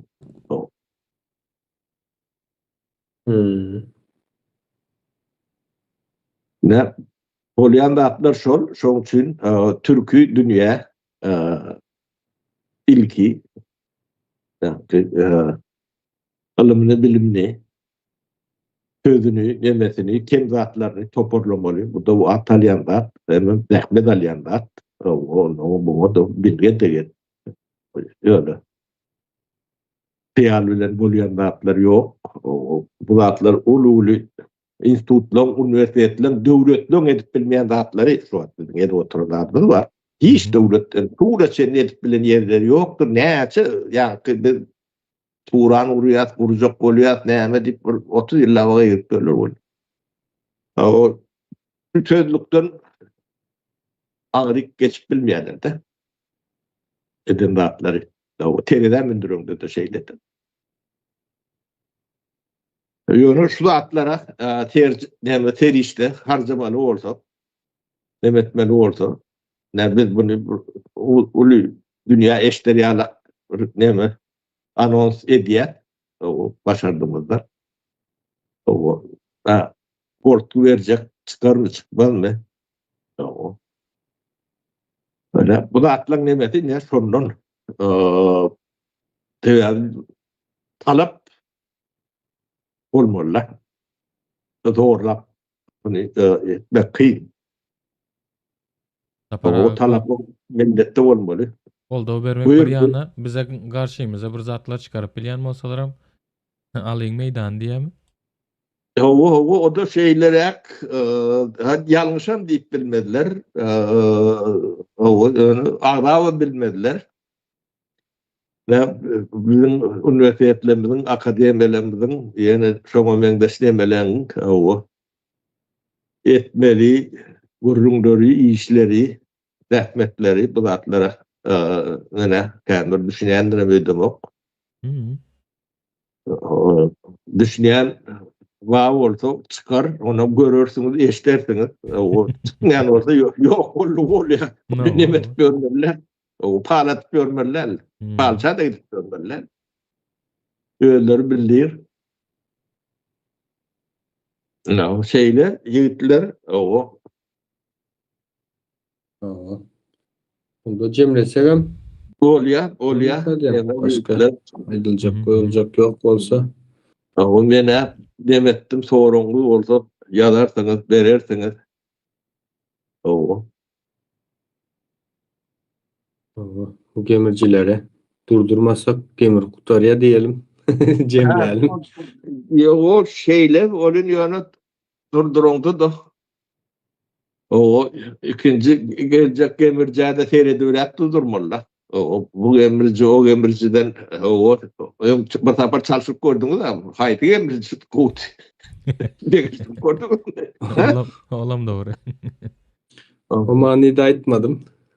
Düşünüp zatlara göz yetirip büyükten çözmeli diyen manida ettim. Göz yetiren soňlar talap döräpdiler. O talap dören soň bu zatlar düzelip bolýar. Talap ýok bolsa sen o zor edip bagytly edip bolan o bir adam. Ondan sen bardyň da başyna O yakıcı geçecek mi bu zatlar? Ben bilen adamlar böyle. Bunları da gerekke olsa. O tek yakıcı kekeler yorursun da. Şu at korsum derler. Ha? Hı hı hı hı. Talap, talap, düşünceden son geliyor da talap. Düşünmede talap olmalı nokta. Bir dayıkanın şu atlar bile ne iş olup bilir. O görürleri şu parti etmek için böyle şeyle taklanıp görülenlerinin havarları yok. Şunun içinden. O taydan sırtlarından o 100 milyarlap günlüğüne neme akıp dur. Halkım 60-70% parti meydanına o kördehin o kovalap garip vatan demet yaşarı alavet demet görülür. Doğum kahraman oluyorlar. Biri bu milletin atası da arkadağı o da katır. O yemeleri neçe beyik olsa kellelerin çok boş olmalı kanlarına. Pövkü yemeleri. Beynensli, katkıyla yani bu aklın soğuk katı vaktinde düzeltmedi o katı ağzıdır. Şunu bildim. Yönü müracan değerler ne İran'ın üstünden deme yaptı da şu an. O halkın ne günahı var? Halk o çok Moğolları önerip o sokun demedik o. O önemli yerlerin bağdır bulunuyor. Ya ilimden, bilimden. O dünya nimetinden mahrum olmalı etmelerle halkı. Olurum yani bir nevti kadın eline geçirmek için o Moğol'la olsa da başka da olsa da o halk bilen paylaşacak diye ederim. Yani bomba yağanlar halkın üstüne geldi. Olurum neme diyenler olur. Ulan öldürüyenler demeler var. Olurum görürler ulanın nemelerini bilen oklardan. O Ayetullah Khomeini şulon bir burjuva olanın haber var mı? O dünyada yatıyor. Yok. Hiçbirin. Bulon demesen yani aydıp demedik durandır. Yani bulor yalak demeyen bir yılla plan edip bolu nokta. Hı hı. Fakat ağırdan elem olmalı. Bunun yerine yani Trump'ın yerine başka bir olur. Biden olanı olsa olurdu. Ya başka bir olanı olsa olurdu. Tapav diyor. Yani ölü devletli emreti şeyli işleyendir. Şeyli işlemelidir. O sizin hem o 50 yıllık, 100 yıllık nemelerini olmalı. Günübirlik oğurlanın menki deyip görürseniz yani bağırıp yarak olursunuz. Taparağı şeyle bir soru gelipdir. Şu İran bilen bağlanışıklı. Netanyahu Avrupa ülkelerine uruşa çağırdı velin Avrupa koşular mı bu uruşa diye. Koşulmadı şu anda akliyetlere koşulmadı. Ben Avrupalılara cevap verebilecek adam değil. Ben siyasetçiler bilirken aram yoktur. Şunu bilin. Şunun birine de anan yan mı diyse yok diyen birine de Trump'a düğümden onun beyliklerine de bunun neyme diyeni neyme o yönü ben nemem de değil. O seyrediyenler başkalar. Oların adını bir prognozda bulunup bilmeriz. Yani aklı olan koşulmaz. Hakiki. O. Neme şol David Gard. Neme de İsrail'in bilmedim bunun sonu neyle kurtulacağını kestirmek kıyın. Yani şu İsrailleri bilmedim 16. asırlarda olmalı. Yani İspanya'dan kovup görenlerini tarih bir sorulğun demeden şu ýagdaýa gelmeli. Bu gidişine şeyle olmadı. Ýöňem bu zatlar bir tapar ýaşar bolmaly. Bu soňky şeýlerek bu torur. Millet bu günäkärden, milletiň başyndaky oýnalýar demeler. Şolary netije berýär. Gaýnan tamam.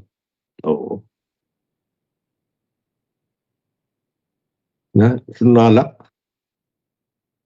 Bulardan gorunmak diňe, ýa-ni bilgiň, bilimin şo näme güýçli bolansoň sen öndürýän näme güýçli bolar şulara bu serpiljek derecede ýagdaýa ähli bir bolup ýetip bolanok sivilizatsiýa bolup ýetmeli. Başga bularda gorunma nemesi ýok. Amerika bilen nemede akladan düşüp bilen başga bir ýere gelir. Üçüncüsü, dördüncüsü bulan soňam bolmaz. Şoň üçin öz siňeňi özüň goramaly, öz göbüň özüň kesmeli. Ýagdaýa yetmeli. Biz buňa münasip hemem resurslarymyz mevcut bar. Ýokdan bir zat ýatylanok. Biz ýa-ni türkü dünýäsiniň demesiniň resurs potensiali Ýewropa bilenkiler ulanlar. Onu zandyryp bolýar. Onu ben bejerdim. Yani köpüğüne çenli diyen yalak. Bunun köpüğüne çenli hanap bolunok, bolunyor. Ulu demeler, rakamlar bile demedik. Hanap boluyor da. Onun yankı bu dinlemelere, yaylara tanıttır ya. Onun hanap bolundan beylekinde kontrolü veriyor. O kontrol edip bolundan üçüncüsünü demedi ya. Onun hanap demi olur ya. O hiç yerde yanlış neme gitmesin deyip sonra damgamızı yani peçatımızı koyup veriyor. Doğru olmasa peçat her yerde koyup veriyor. Her demede yolundan aydandır peçat. Yolumuzdan çıkanlarda peçat koyup veriyoruz.